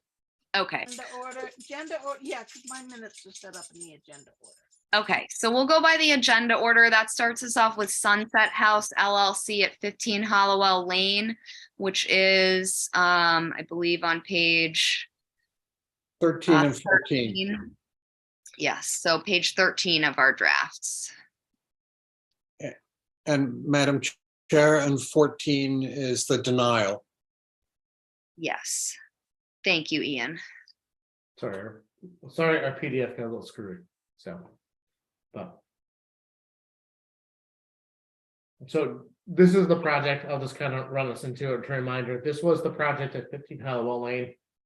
That was for the replacement of the existing wooden bulkhead with a sheet steel bulkhead in front, and then some work to replace some groins. You guys have given us our instructions to put together two separate orders, one positive, one negative. Happy to run through either one of them. And again, I think we had just been waiting for a full board for this decision because we've had some absences and some meeting interruptions and things that we wanted just to get all 7 people for this decision. So that's where we're at. Thank you, Jeff. Seth? Thank you, Madam Chair. Before we proceed to Jeff, if I may, Yes, go ahead. has town council had a chance to weigh in about the discussion of pre-existing use and whether any of the performance standards apply whatsoever, or they don't, even in a condition where pre-existing use may exist? So we talked about it, and I've even recently talked about it with the folks at Mass DEP as well. And pre-existing uses, right, is you're allowed to maintain things in a certain way, but you need to also attempt to meet the performance standards as best possible. And that's where the gray area comes in with these pre-existing structures, is meeting the performance standard as best possible for that pre-existing use.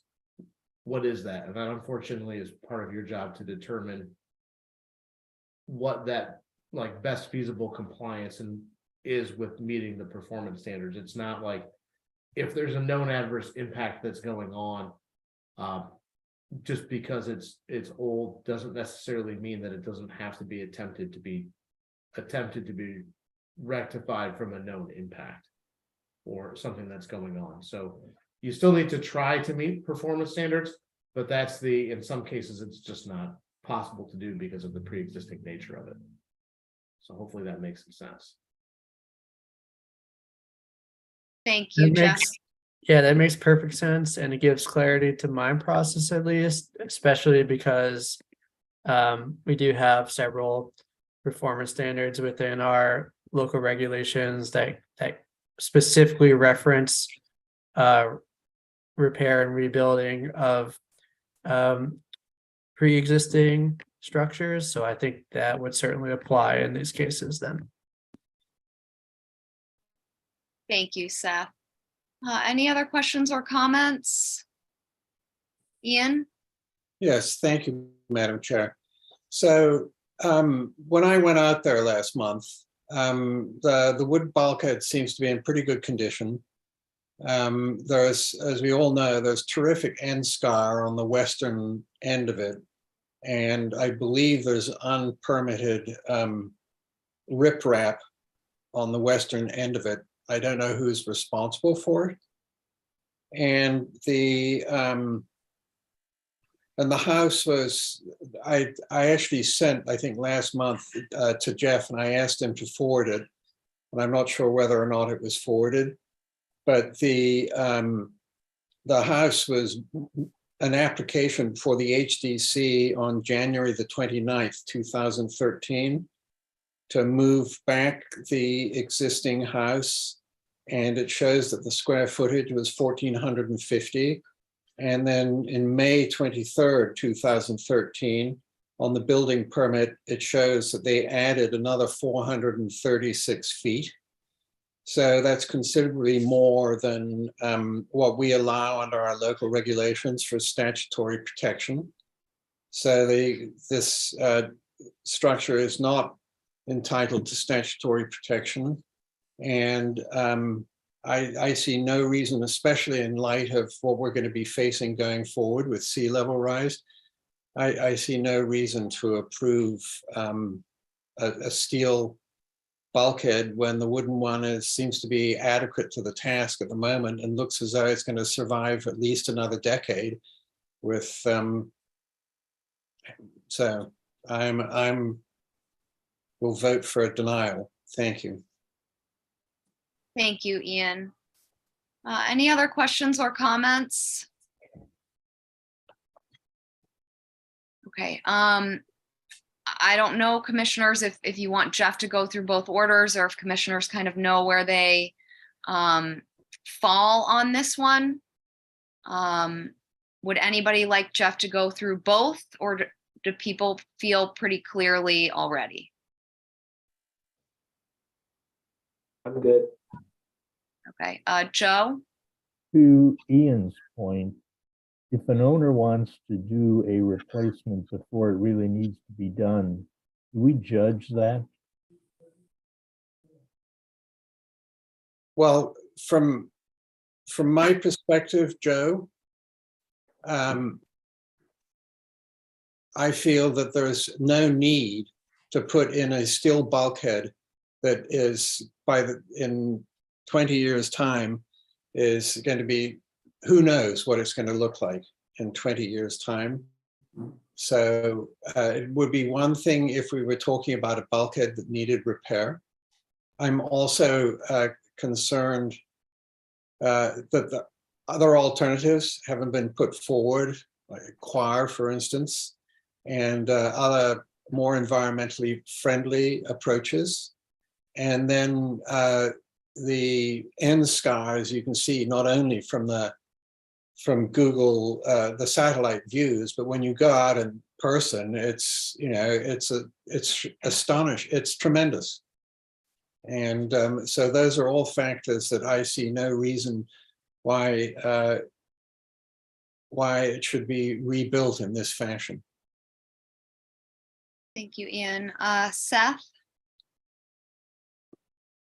Thank you, Madam Chair. And I also am supportive of a denial in this case.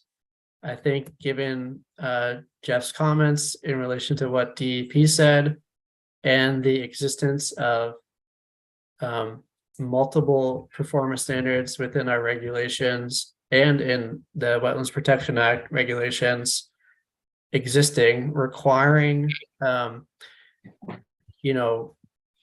applicants to consider environmentally better ways to control erosion problems that is relevant in land under the ocean, coastal beach, and coastal bank. And there's some other performance standards that are relevant here too, but those alone, I think, are enough cause to show that the project does not meet the performance standards and cannot be conditioned to meet the performance standards, because the burden of proof is on the applicant to show alternatives, and they have not done that in a satisfactory way. Their position in the hearing had been that they don't need to meet the performance standards because of pre-existing use. My opinion is opposite to that. And it sounds like at least there's maybe a gray area or some leaning opinion in DEP opposite to that. So I think we need to move towards a denial with this project and see what comes next. Thank you. Thank you, Seth. Any other questions or comments from commissioners? Linda, am I seeing like your fingertips? Yeah, I don't agree with that. I'm having a hard time with this one of not approving it for a lot of reasons. And I don't like that, we'll see what happens next routine where we get sued or whatever. I buy the grandfather position of the applicants, and that's pretty much all I have to say. Okay. Thank you, Linda. I must say I had been on the side of the approval before Jeff's comment about DEP, which does make me feel like there is more onus on the applicant here to have presented alternatives, and given the environment, it is a low bank. I do think something like bar would work here. So I am going to fall on the denial side. Jeff? Yeah, I just want to also make a little bit more comment to that, because I want to clarify what I said a little bit. I think everyone's understanding it. I think there's also part of the question here is when you look at how we define grandfathering and pre-existing use, right? We're also needing to look at, is there a difference between repair, replacement, or modification and extending? And this is one of those cases where they're not necessarily, I mean, they're modifying it in a sense where they're modifying the material that's on the front.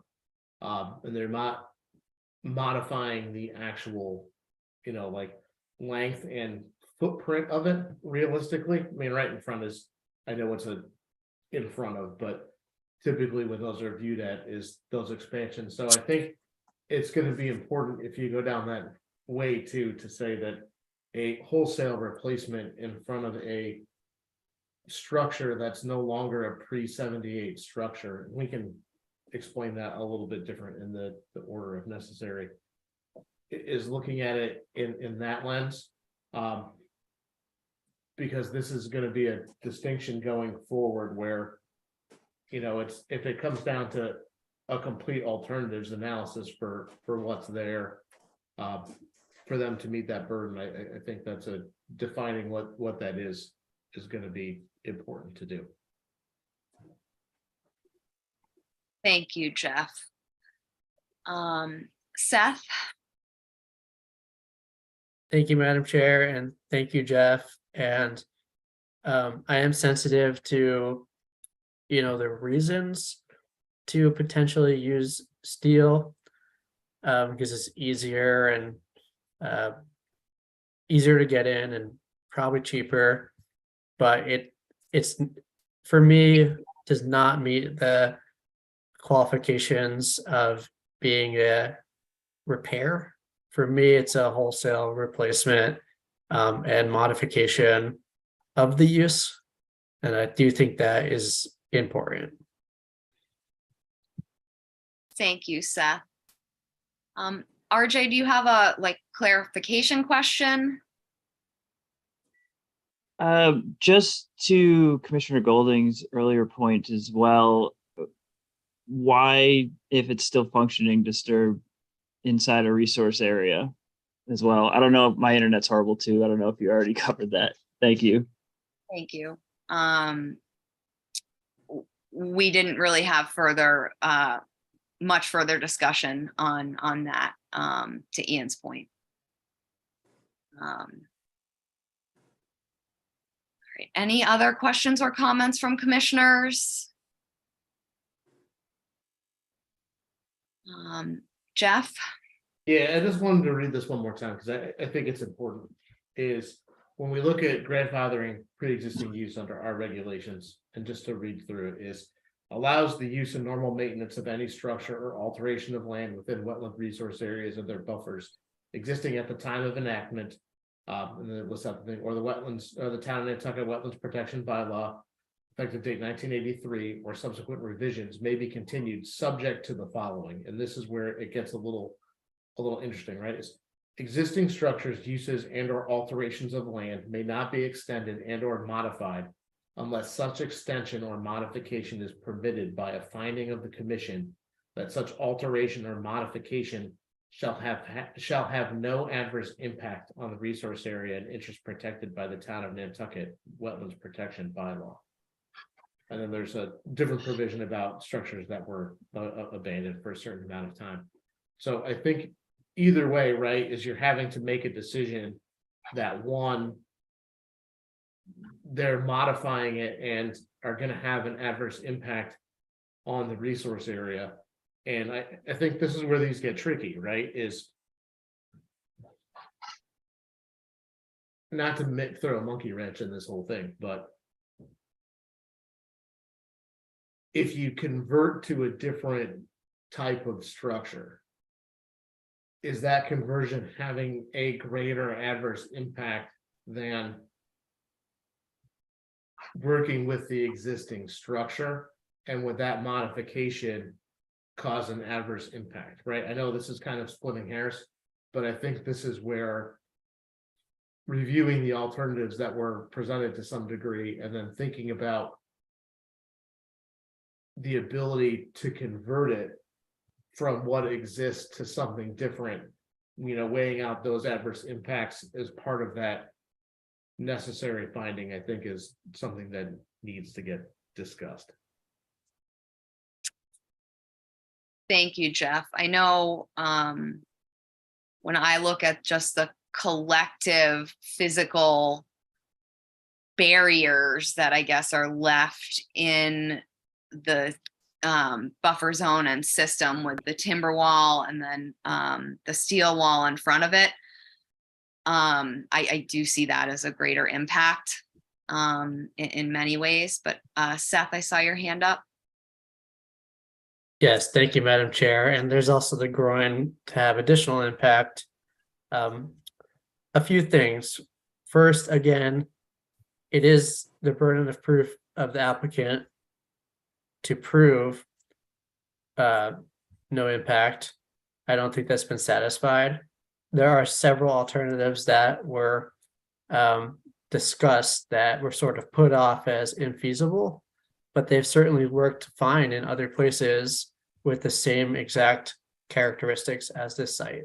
Some of the things that I talked about were, like a hybrid project where they would plant out or build a fringing salt marsh or a native planting in front of the bulkhead and still leave the bulkhead in place, providing additional protection while not sacrificing the toe protection they already have, but doing it in a way that is over time converting to a more nature-based solution. There's also the discussion of considering things like an offshore oyster reef, which has been done successfully many times, including on Nantucket and elsewhere. And the applicant's representatives claim that they don't have the width to do it successfully here because they're constrained to the lot. But there are other properties that have been constrained to the lot and have done it fine. So I don't want to hash out every alternative because I mentioned them in the hearing, but I think there are several alternatives that can be done in a more environmentally friendly way that would indeed be a modification, but wouldn't cause an impact. Or there was proposed, which is a modification, but it's extending and perpetuating an impact. So I think in this case, it's better, even if there's some temporary disturbance, to do something else on the site that will have a medium and long-term benefit for the resources there and ultimately for the property itself. Thank you. Thank you, Seth. So if there are no further questions or comments, I think we should, I guess, have somebody make a motion if there's no amendments to either of these orders. Because I'm not sure if people saw things they wanted to amend in either of them. think I'm seeing the ice cream spoon over there. Mark.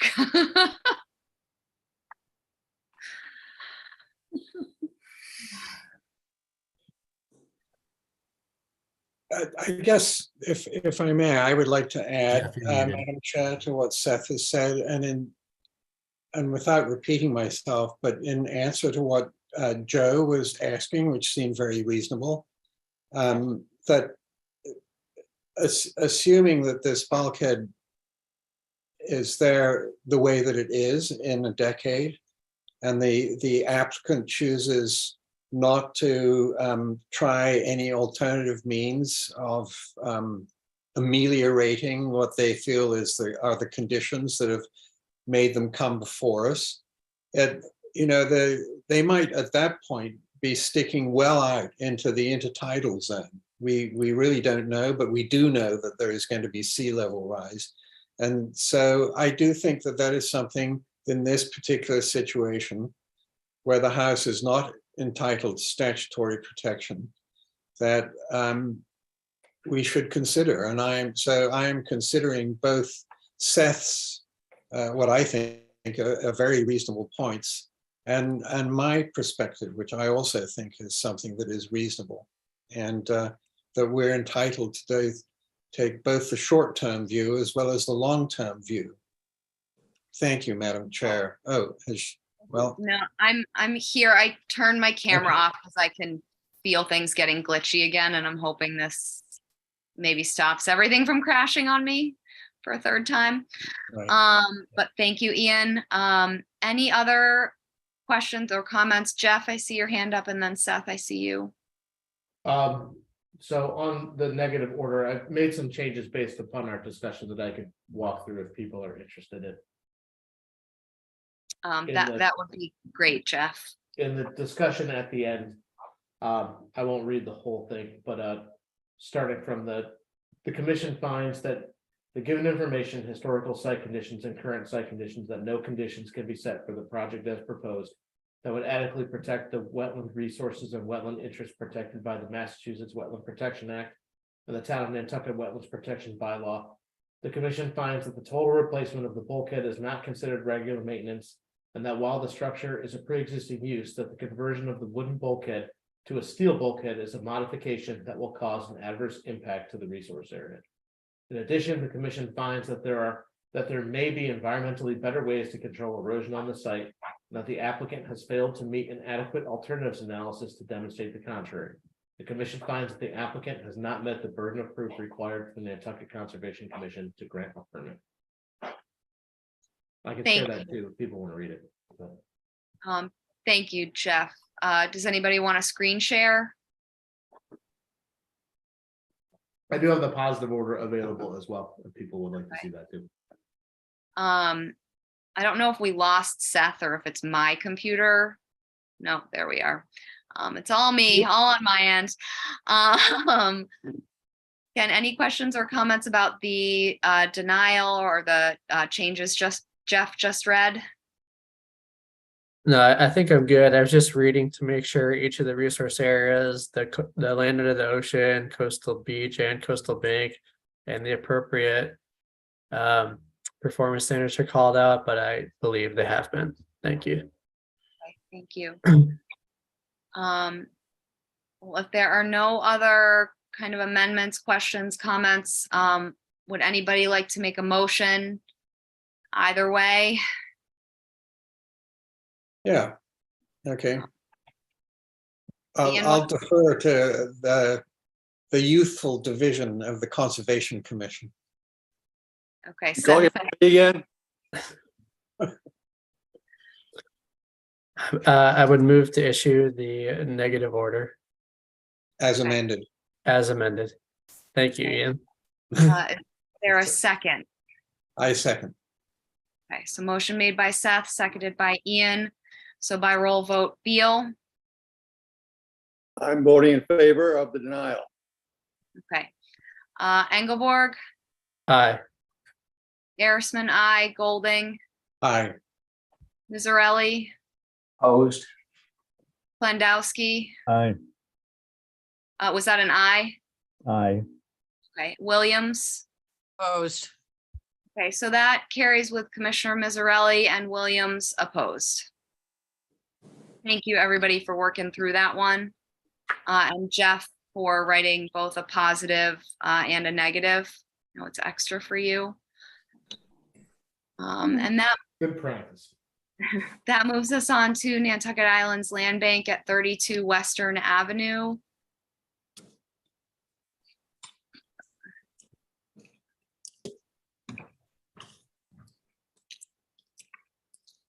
Trying to get all these open. So that's on page 10 of our order packet. All right. Will's gonna walk you through a few of these next ones because he did all the heavy lifting on most of these. We worked on them together, so. Okay, thank you. Give it over to you, Will. Right. I'd also like to formally apologize for these being out of order. That's my fault. No worries. So 32 Western Ave, this order permits the installation of a handicapped accessible parking area, walkway, sitting area, and steps. The order also permits the removal of invasive plant species as well as the replanting of native species within the buffer zone to a coastal dune.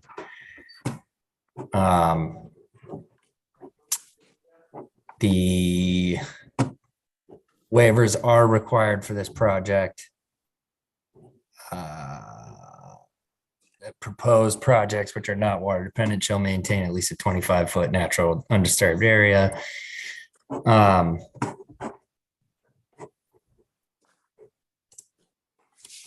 else am I looking for here? I'm sorry. Sorry, you're doing a great job. Do you have any suggestions? Yeah, we had, Ashley, Yes, Mark, go ahead. we had mentioned, and the neighbor expressed willingness to have a plant barrier between the two properties. Would it be appropriate to add that into the order? I mean, maybe we just say, because they ultimately, maybe they don't come to an agreement, that we say a final planting plan is to be submitted. Okay, whatever works best for you, Ashley, but I just wanted to note that the neighbor offered and Rachel seemed willing, so it makes sense to do something along those, so it gets done, and if it's not get done, we should have a look at it. Yeah, the other piece that Rachel said that they were willing to do is to actually move those inlaid wooden patios back a little bit further. So will they need to come before us for a minor mod for that? I assume they will. I mean, to modify the plan, Ian? Yeah. If they're moving that seating area back to be in line with the neighbor's patio, Right. Yeah. I would think yes. Can't do that through this. We can't do that through the motion. So they don't have to come back for that. Well, that's a good question. Yeah, I think if we had an easy distance, I think it would be cleaner for us. But Jeff, do you have a suggestion? Yeah, I think you could pretty easily do this as a condition 21 that just reads, something to the effect of the wooden decks shall not be any further seaward than the abutters. Patio. Yeah. Than the abutters patio. And then I think you could even put at the end of that, and visual screening shall be maintained in between the properties. I think you would cover both those things in one fell swoop. That works. Anyway, work in a bicycle parking spot. Just kidding. Okay. No, it would be nice though, because we don't have a lot of bike parking at our beach accesses. I love it that was your bike, Ashley. Oh, I went through the pictures and I was like, wait, that's my girl right there. That's the best. Madam Beth, Chair? your hand up. Yes, two, I hope relatively minor points, but in condition 19, we talked based on discussion from last hearing about editing the invasive species sentence at the end of that condition to say, removed and disposed of properly. And that will carry to every other order that has that. And then secondly, I don't think the waiver that's listed is the waiver we should use.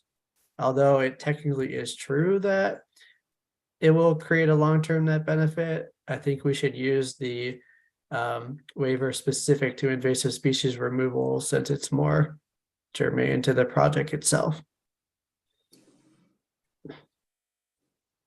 Thank you, We can make Seth. that change. Good point. Easily fixed.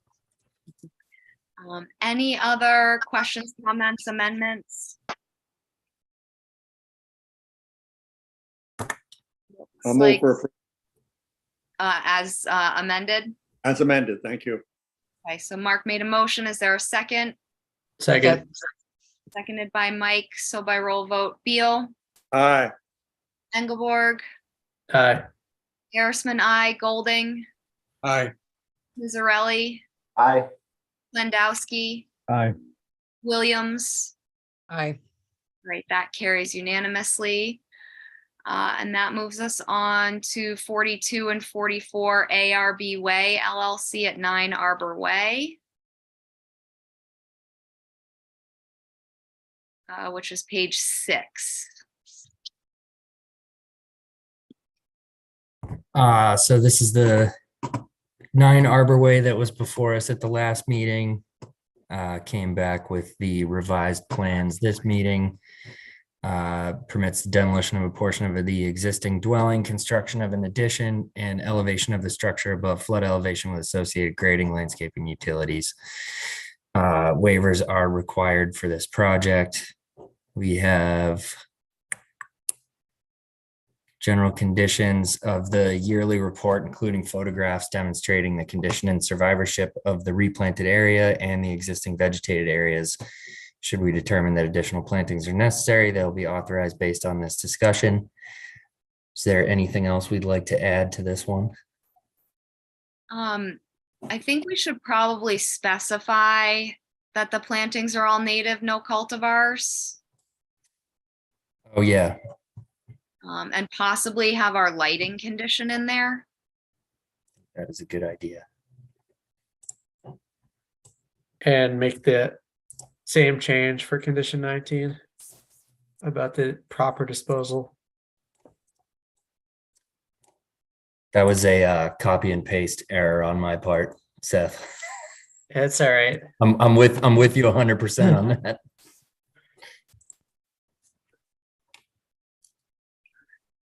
Any other questions, comments, amendments? And if not, would somebody like to make a motion to issue the amended order? So moved, Madam Chair. Mike beat you with his hand, so I'm going to give it to Mike and I'll give you the second. You know, Mike's been trying all night here. So by roll vote, Beal, No. Engelborg, Aye. Harrisman, I, Golding, Aye. Mizzarelli, Aye. Landowski, Aye. Williams. Aye. All right, so that carries with Commissioner Beal opposed. And that moves us on to Hallett Lane LLC at 12 Almanac Pond Road, which is page 8.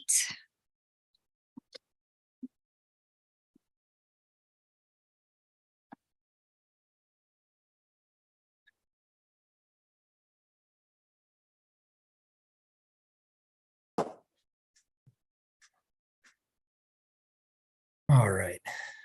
Sorry. This may be took me a second. this may be the first pool in Pulpus. This order permits the demolition of the existing garage patio, construction of a pool and stone patio, septic upgrade, reconfiguration of pervious driveway, reconstruction of elevated wooden deck and associated landscaping, grading, utilities within the buffer zones, BVW, and land subject to flooding. Waivers are not required. We have the 18 and 19, Seth needs to be amended. We have the exterior lighting Our pool regs. Is there anything else we'd like to add to this for conditions? Thank you, Will. Seth, go ahead. Yes, thank you, Madam Chair. It's just a technical thing, but you can't really direct light downward and away from bordering land subject to flooding. So just to say, shall be directed away from the resource areas or just downwards from the bordering vegetated wetland, but not the land subject to flooding. Thank you, Seth. Any other questions, comments, amendments? It looks like no. So would somebody like to make a motion to issue the amended order? Moved. So I'll give the motion to Linda and Joe the second. So by roll vote, Beal, Aye. Engelborg, Aye. Arisman, I, Golding, Aye. Mizzarelli, Aye. Landowski. Aye. Great, that carries unanimously. Williams, aye. Oh, sorry. I'm off today. I'm sorry about that. All right, that moves us on to 5 QPR LLC at 5 Quays Pastures Road.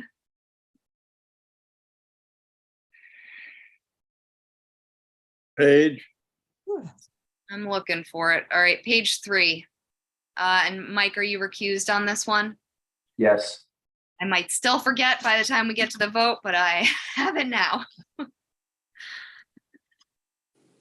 All right, so 5 Quaves Pastures Road, order permits the construction of pool equipment shed and relocation of existing pool equipment.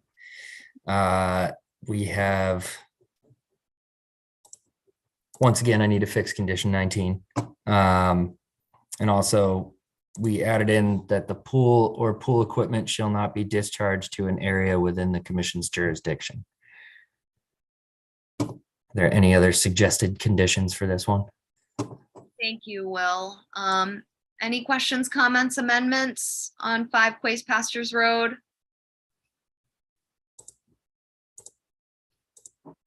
Looks like no. So I know that, yeah, does anybody want to make a motion? If there's no questions? So moved. So moved, Madam Chair. Linda, I'll give you the motion. Ian, I'll give you the second. So by roll vote, Beal, Aye. Engelborg, Aye. Arisman, I, Golding, Aye. Landowski, Aye. Williams. Aye. Right, that carries with Commissioner Mizzarelli recused. And that moves us on to Stephen L. Cohen, trustee at 6 and 11 East Hallowell, which is the first page. That was continued, Madam Chair. Of course it was. The only one that's left to review is off 60 for that Meadowview one. Drive. Yeah, just the cottage hospital is the only one left. All right, so Nantucket Cottage Hospital, 60 Meadowview Drive. All right, so that's page 4. I promise I'll never send these out of order again.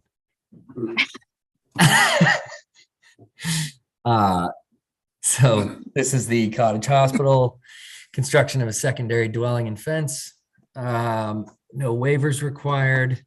I just had the 2 general conditions here, or the 2 additional conditions, 18 and 19. Does anybody have any other suggested additional conditions?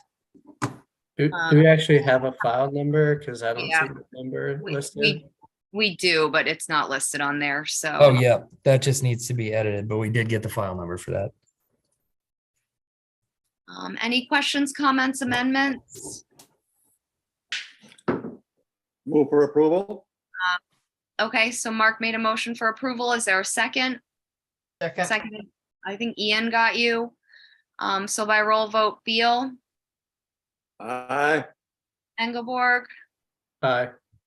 Garrisman, I, Golding, Aye. Mizzarelli, Aye. Landowski, Aye. Williams. Aye. All right, that carries unanimously. All right. So we are done with orders of conditions. That moves us on to other business.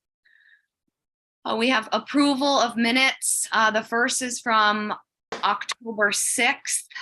And I know we didn't have a quorum of commissioners who attended that meeting last meeting. So for commissioners who were in attendance, do you see anything in the minutes, or would you like to make a motion to approve? I'll move to approve as drafted. Okay, is there a second? Sure. All right, seconded by Ian.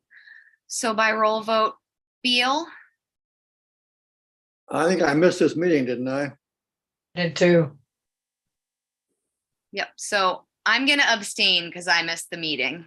So you're able to do that. I'll abstain. Okay. Engelborg, Aye. Arisman, abstain, Golding, Aye.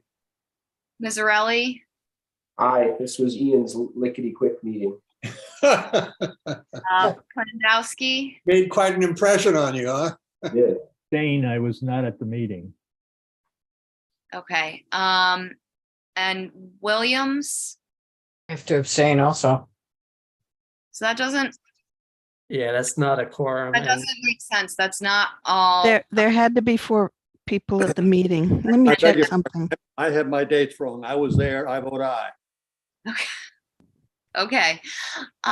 So that carries Golding, with, Engelbert. I have my- Golding, Engelbert, Beal, and Mizzarelli were attending on the 6th.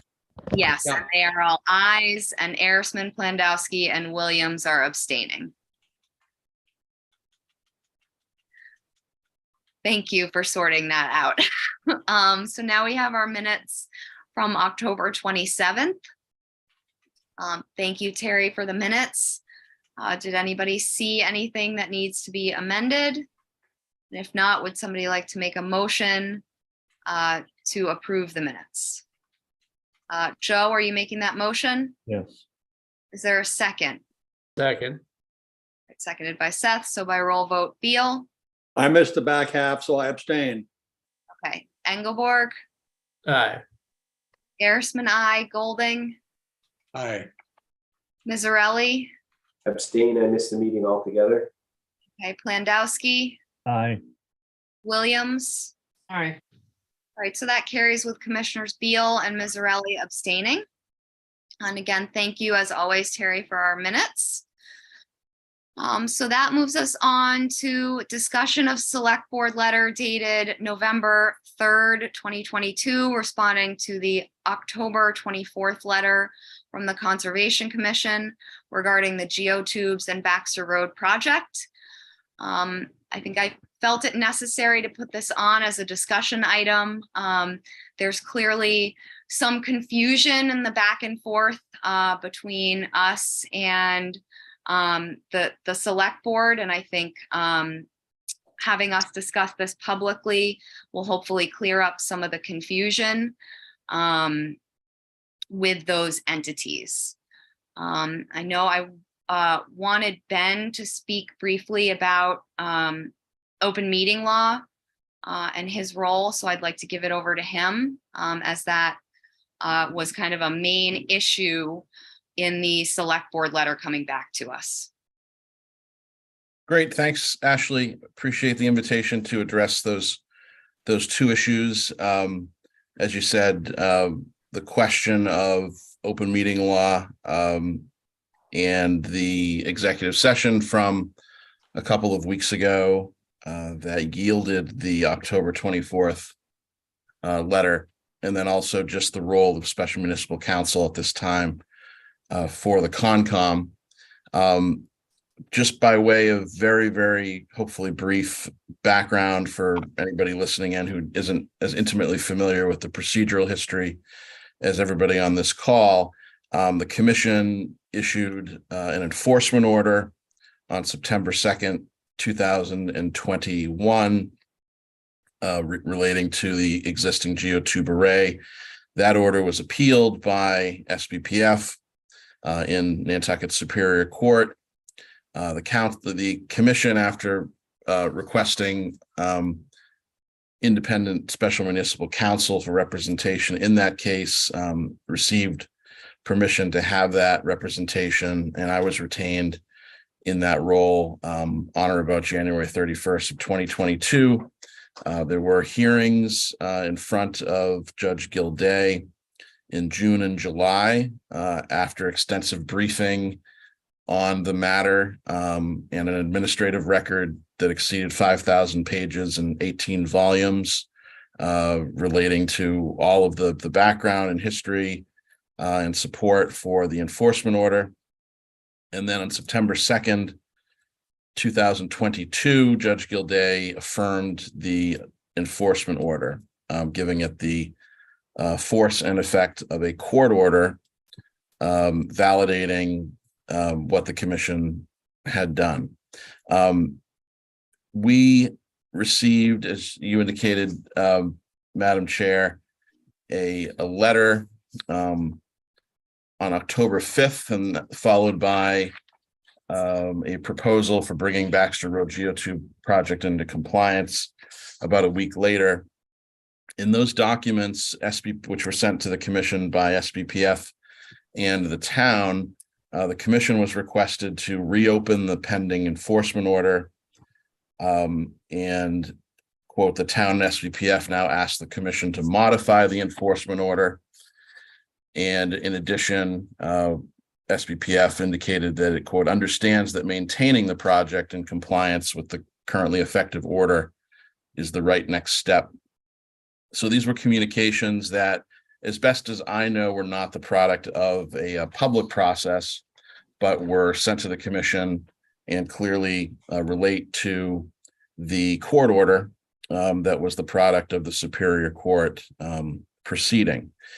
As the commission knows, the purpose 3 of the chapter 30A, section 21A, the open meeting law, relates to strategy with respect to litigation, but it's actually broader than that, and the case law discusses its applicability where the public body, quote, reasonably anticipates that it may wish or need to take a position in ongoing or future litigation. The nature of the communications that the commission received that led to the October 24th letter, were in effect asking the commission not to move forward with the implementation of what is now a court order. And that clearly brings into question the Superior Court case and the possibility that the commission might need to return to Superior Court to seek, enforcement of the court order. So it plainly fits within that exception. And what the commission did and deliberated back a couple of weeks ago was well within the scope of that. So I did want to address that because I know that was a question that had been, thrown over the transom over the past week or so relating to your October 24th letter, Madam Chair. Finally, with respect to special municipal counsel, so as I mentioned, I was retained January 31st or thereabouts of this year. And the scope of my engagement was to represent and advise the commission in the Superior Court suit, specifically the commission's defense of its enforcement order concerning the Sconset Beach Geotube project. So in light of the things I just said before, that clearly the correspondence that has occurred over the past month with regard to how the enforcement order and the court order would be carried out, it's my responsibility under my engagement and being counsel of record in that case for the commission to continue to represent the commission as long as the Superior Court order is not fully implemented, which it is not yet implemented. And there may be a need to go back to court to the extent that there isn't cooperation on the part of other parties regarding this court order. So I just wanted to clear up those two, hopefully, clarify two process issues that came up. And obviously happy to answer any questions that anybody has about either of those things. Thank you, Ben. Does anybody have any questions relative to Ben's statements? Looks like no. Thank you for clarifying those. Oh, Joe? Ben, is the door open for negotiations of some sort? Well, there actually, it's sort of paradoxically, Joe, I think that actually is a, sort of a litigation strategy question that would be best discussed in executive session. So I think, as to negotiations, that's clearly, within an executive session domain. And so I know that's on the agenda. I don't know whether we're going to move forward with that agenda item tonight, but I'd be happy to do that and discuss it there. The 2 points that we thought was important to raise in open session are really these sort of process questions that were raised by the last letter of the town. Joe, go ahead. I do have another question, Ben, and that relates to assuring that you are still going to be the attorney involved. Has that matter been addressed at all by the town or SPF or anybody? It hasn't, and I think that, that, and Madam Chair, you can correct me if you disagree. I think that is a matter for, if the board wishes to discuss that tonight in open session, given that it was a subject of correspondence that is public now, that, that's fair game to discuss. My understanding in reading the response that the town sent in this undated letter, although I understand it was sent on November 3rd, is that they did not address that question. There's sort of two questions, really. One is the commission being able to continue to have independent municipal counsel on the enforcement proceeding. And I think I addressed that, where I believe that, I maintain a responsibility and a duty as the counsel of record in that case, which is not yet fully resolved because of the enforcement order not yet being carried out, to continue in that role. And so that's sort of question one, and I'm not sure that that's been, fully resolved, but that's my position on that. With respect to independent municipal counsel on some future application, which I know is not specifically the subject of tonight's agenda item, but the specific application that was previewed in some of this correspondence, that is completely unresolved at this stage, to my understanding, i.e. whether or not the commission would have my counsel or other special municipal counsel to advise it with respect to that promised NOI. Thank you. Thank you, Ben. I know if there's no more questions for Ben, I, had two kind of major glaring issues besides the open meeting law and what Ben has just discussed in the select board SBPF letter back to us. The first, really for me, Ben, is your continued representation, with the town as a potential co-applicant, because nothing that I know of has been filed in front of us yet. We would need independent counsel separate from town council. And it seems to me that keeping you would be the logical way to go, because you've been representing us in this matter. And it seems like it would be really a waste of money on the town end to try and find a different counsel and catch them up. So I really find it unfortunate, and I'm going to use the word ridiculous that they couldn't answer that request in this letter, because it's something that we will need. The other piece that concerned me is they stated essentially that we were prejudging an application or an applicant in telling them that we didn't want a notice of intent for expansion with geotubes. And I do worry that they're getting slightly confused, the town and SBPF, between them as future applicants versus SBPF working under essentially what will become a defunct permit when it runs out, and has, of course, a removal tied to it. And the reason we tried to help them structure their notice of intent is that's the only type of notice that would allow us to extend the removal, which is what they were asking for. They're allowed to submit any notice they want, as future applicants, but they were requesting a notice of intent under the heading of the removal. And I worry that they're a little bit confused in just how to go about kind of doing this the correct way, I guess I should say. But I am concerned, again, that they are confused that our enforcement stands and that they need to work within that. I'm not sure if any other commissioners have thoughts either on the letter we sent or the response from the Select Board SBPF. Joe? I do have another question, Ben, and I was surprised to see the article in the newspaper.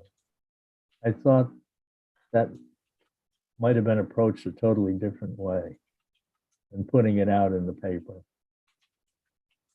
Which article was that? Yeah. The one that's in the current paper, current issue, today's issue of Inquirer and Mirror. Right. I haven't read it, but I know it's about the Select Board approving an NOI. Yes. Yes. And again, I think that adds to confusion for maybe the public in regards to the fact that, the Select Board, although they can accept that moves forward, they can't technically approve an NOI under, any wetland process. Jeff? Yeah, I just wanted to make abundantly clear that we have not received a new notice of intent for that area to date. I know the Select Board discussed it and took action, but it is not a current application that has been filed at 7:47 p.m. today. Thank you, Jeff. Mike, I see your hand up. Thank you, Ashley. I watched the Select Board meeting last night. My life is that exciting, but I think they just put it, forth as that they approve it to go in front of the Conservation Commission for approval was the way that I interpreted it, if that makes any sense. Yes. It does. Thank you, Mike. Any other thoughts, questions, comments on either of the letters? Seth? Thank you, Madam Chair. Just briefly on the Select Board's response to our letter, and also if it's within the scope, the October 2nd meeting where the letter was discussed for drafting and review. There seems to be a notion, I'll call it, by the Select Board that our letter towards them somehow is discouraging cooperation or a willingness to work collaboratively for a positive outcome. I would refute that. I think we're setting some ground rules for what we think is an appropriate way to collaborate that's going to meet both of the charges of our specific boards. But I don't think in any way either their letter or either our letter or our process at all is designed to prevent collaboration. So I would urge the town and the select board to reconsider that and to see that, you know, the purpose of our letter is to say we do desperately want to work together for a positive solution here, but there are going to be some requirements that are necessary in order to achieving that outcome. Thank you. Thank you, Seth. Mark?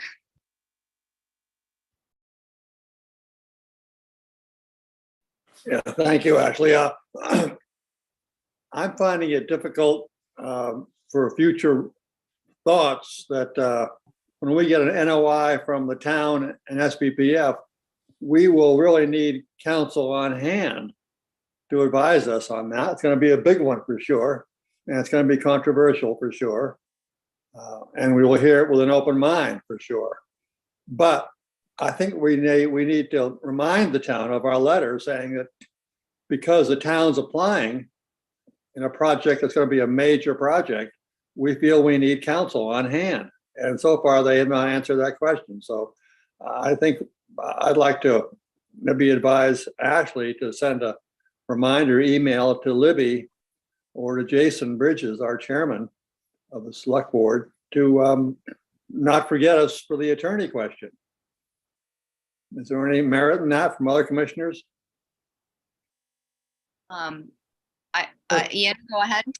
Yes, absolutely. And, you know, I don't know whether this is a question that should be answered in open session or an executive session. But if it's not forthcoming, should we consider an NOI at all? Well, I think we have to consider a notice of intent. You know, regardless, but the notice of intent might not extend their removal date. But either way, we do have to at least read a notice of intent and, you know, decide based on its merits. Well, let me rephrase that because I was a little too blunt. Whether or not we could say that we would hold a decision in abeyance until we had independent legal counsel is really what I meant. So sorry that I didn't speak more clearly the first time around. No, that's okay. Thank you, Ian. And I know on all of the SBPF matters I've sat on to date, we have been given counsel, you know, and before we had Ben, we had town council, and it's just very evident that we won't be able to use town council in this case. So they should be allowing us to continue really to have Ben as our attorney.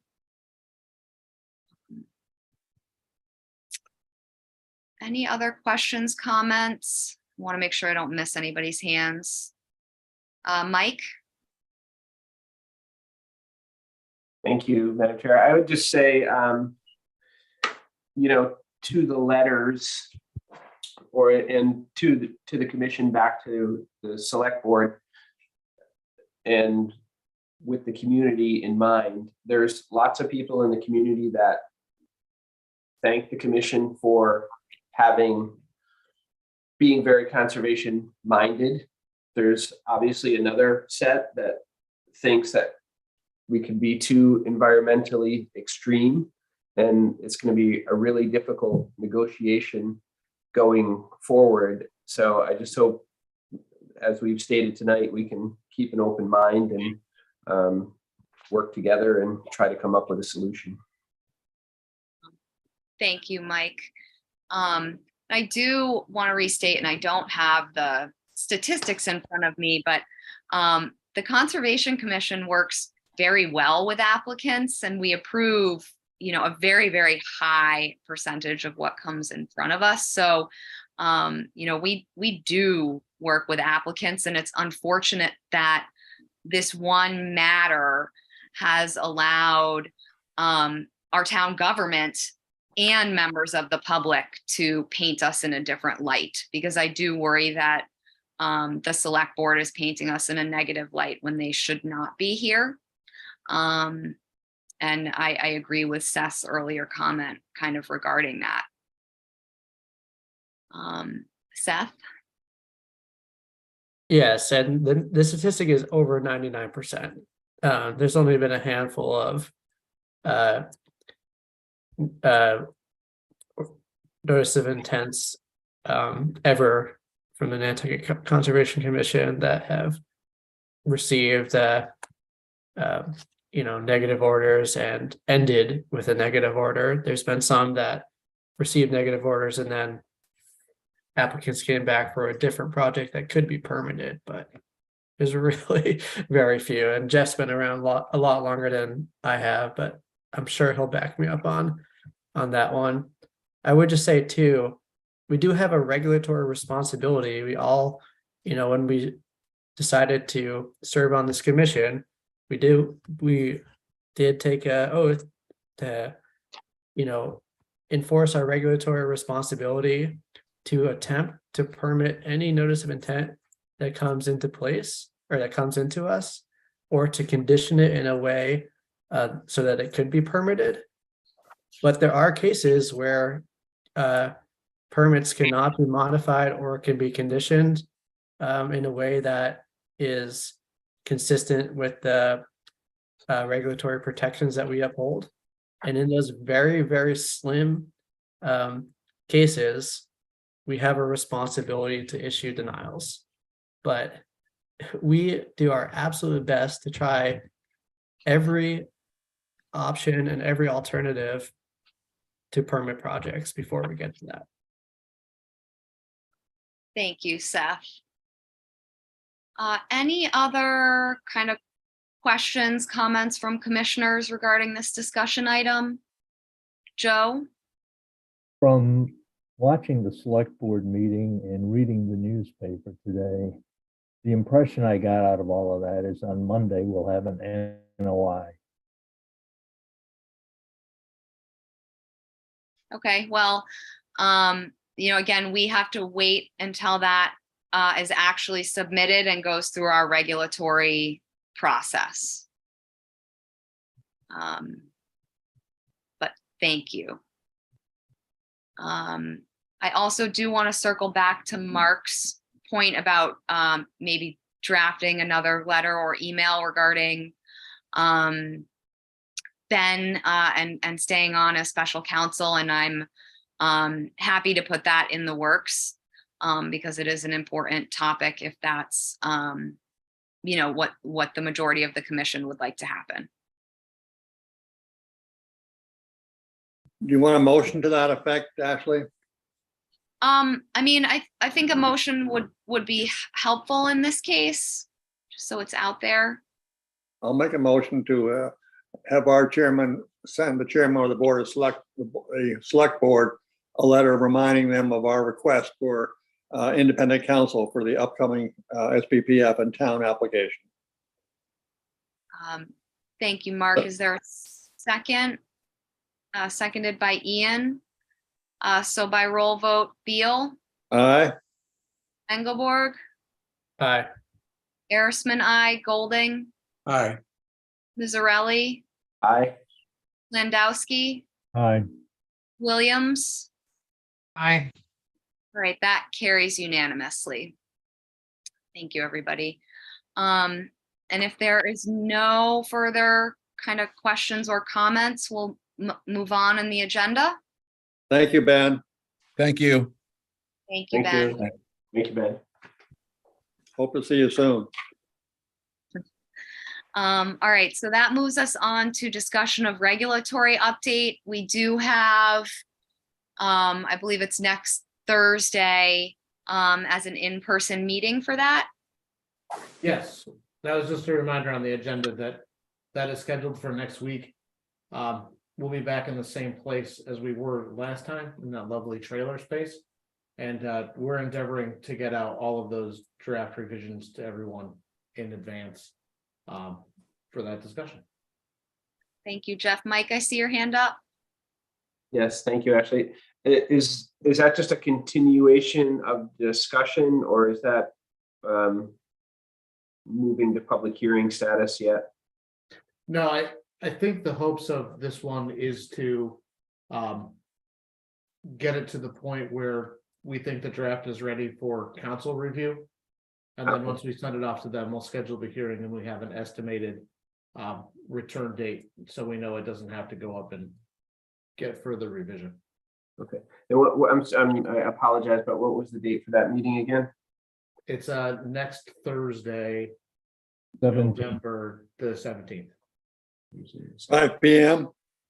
Yep. Thank you. Got it.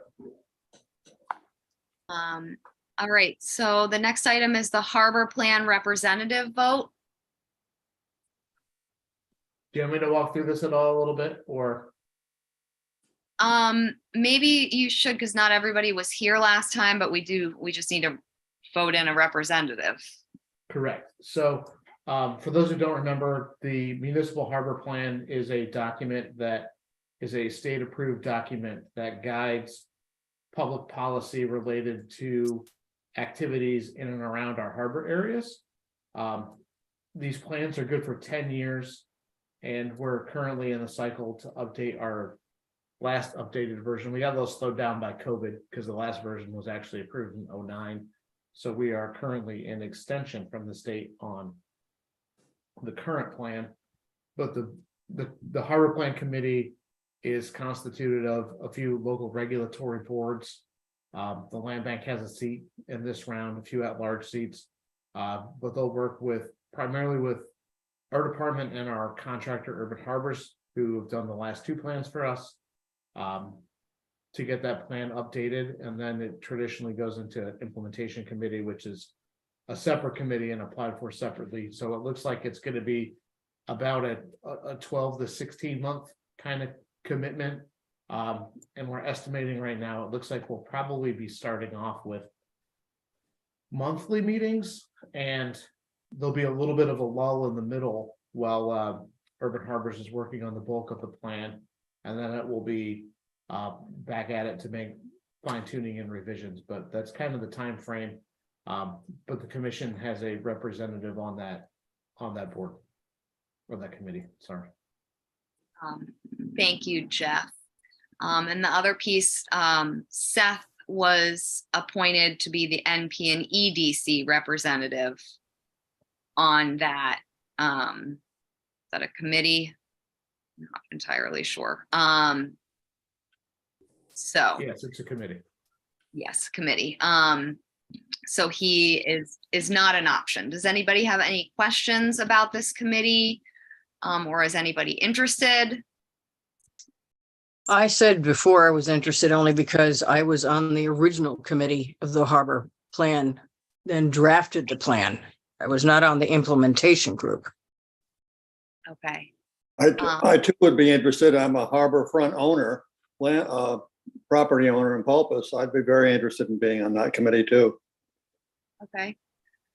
I don't think I represent any of these on any of these committees.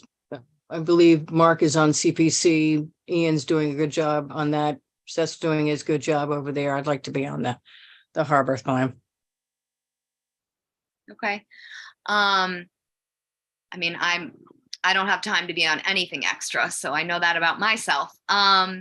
So I guess we have Linda and Mark, who are both interested.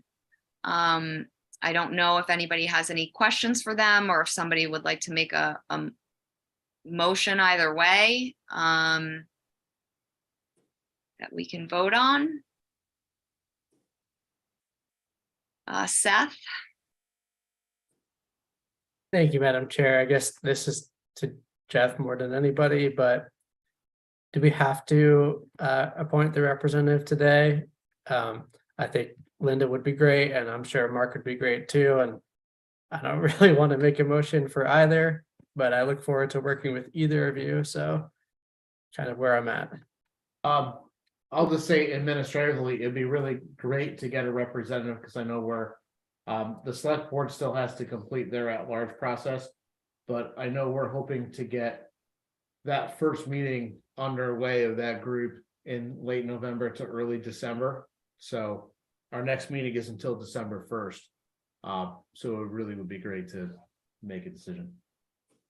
Yeah, I'd make a motion to, oh, I'm sorry, Seth, go ahead. sorry, I'll let you make the motion in a second. I think just for parity's sake, it is probably more equitable to have Linda since other people are already serving on other commissions, but I'll cede to Mike. Uh, I was married to a boat. That was my sentiment exactly, just to spread it out a little bit, especially if we have people volunteering to be spread out. So I would nominate Linda with for the harbor plan representative. Harbor plan representative, excuse me. All right, is there a second? I know we don't need a second. I'll second it. Hate Right. doing that. All right, so we can go by roll vote. Hate it. Steele, Aye. Engelborg, Aye. Garrisman, I, Golding, Aye. Mizzarelli, Aye. Landowski, Aye. Williams. Aye. All right, you won it, Linda. Congratulations. Oh, yeah, great. I will remember say- how difficult it was getting the thing all written in the first place. I will say too, just if it's helpful for anybody, all those meetings of that committee are regular public meetings. So if anyone wants to participate, they're still welcome to go. They just would not be a voting member of the committee. Thank you for that reminder, Jeff. All right, so that moves us on to enforcement actions, potential enforcement actions. I left this on. We don't have any new ones. There's a couple that Morgan and Will have been looking into that we'll have more ready for the next meeting. And should have a response from our folks in Monomoy at 46 Monomoy in the pool. They're slated to appear for 12/1. So hopefully we'll have them there. Okay, thank you, Jeff. That moves us on to reports. We have Crack. Yes. So after, oh gosh, about 6 weeks and a number of versions, we have approved of a letter that we have forwarded to the select board, and we hope that the select board will send on to Mass DEP, the Waterways Program. And I know it's late, but it is 3 paragraphs long, and I'd like to read it into the record. If everybody accepts that, otherwise I'll ask Jeff to forward it to you. Read on. Yeah, go ahead. 3 paragraphs isn't too bad. Okay. To the Mass DEP Waterways Program, Ray Chapter 91 compliance questions and requests for inspection. At the request of its Conservation Commission representative member, the Coastal Resiliency Advisory Committee at its October 25th meeting approved submitting a request asking the Select Board of the Town of Nantucket to join and support the request dated August 11th, 2022 from the Nantucket Conservation Commission for assistance from the Mass DEP Waterways Program to ensure that decisions made locally are consistent with the policies and procedures of Mass DEP Waterways.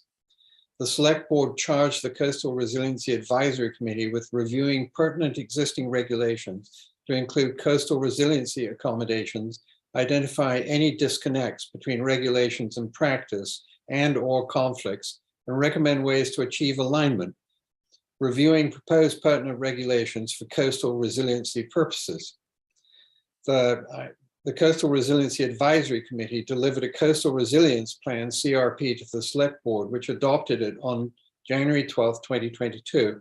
One of the elements of public feedback that the CRP received is the sentiment that, quote unquote, nature-based strategies should be implemented wherever feasible, with a clear emphasis on minimizing ecological impacts and maximizing ecological and public access benefits. Preserving Nantucket's beaches and coast into the future for as long as possible should be the primary goal. Given that the Office of CZM, Coastal Zone Management, has specified in its Storm Smart Properties Fact Sheet 7, repair and reconstruction of seawalls and revetments regarding beach access that, quote unquote, according to the requirement of the Massachusetts Public Waterfront Act, Chapter 91, coastal property owners are required to maintain public access along the shore for the purpose of fishing, fouling, and navigation. When erosion results in no fronting beach at mean high tide, then the reconstruction or repair of the structure will require a license from the Mass DEP Waterways Program that specifies how the property owner will maintain public access, quote unquote.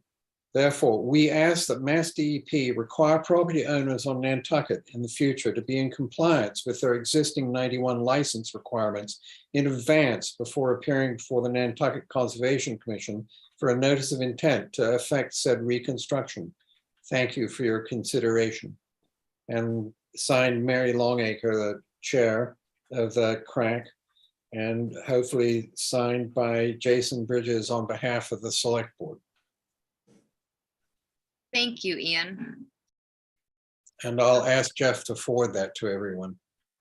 Perfect. If there aren't any questions for Ian, we'll move on to CPC. Mark, anything to report from CPC?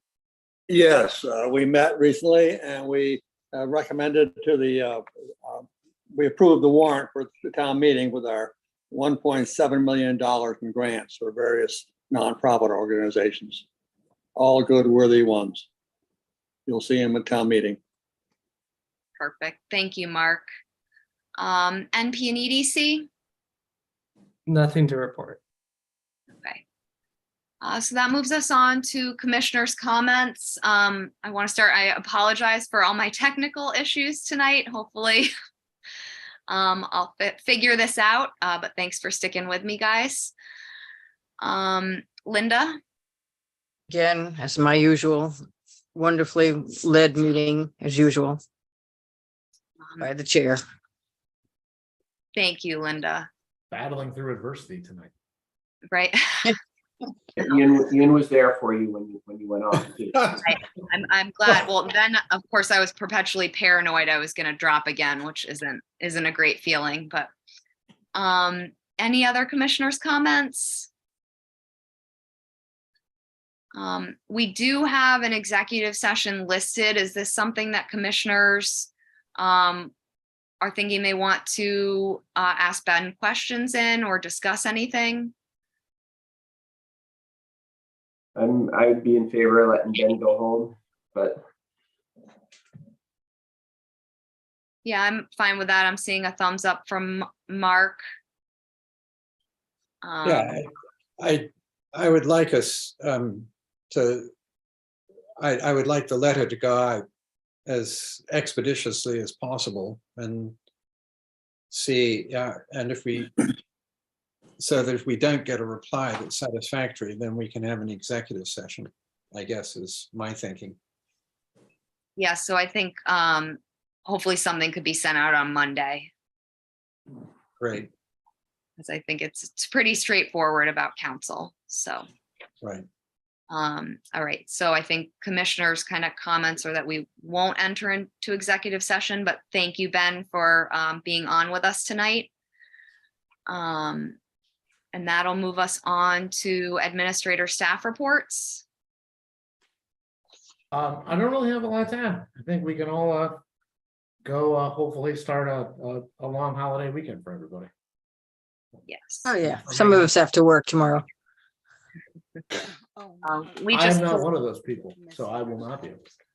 Don't call. all right. So at this point then, is there a motion to adjourn? Sure. So moved. All right, so motion made by, I'll give it to Ian because he said it first and seconded by like 4 people at the same time. By roll vote, Beal, Aye. Engelborg, Aye. Harrisman, aye, Golding, Aye. Mazzarelli, aye. Landowski, Aye. Williams. Aye. Let me Great. rephrase my vote, Madam Chair. I scream. Perfect. You can have a whole court now that we're adjourned. Just the right decibel level too. Good night, Good night, everybody. All right, guys, have a good night. Thank Thank you. you, Jeff. Have a good night. Thanks, Will. Thank you. Thanks, Will.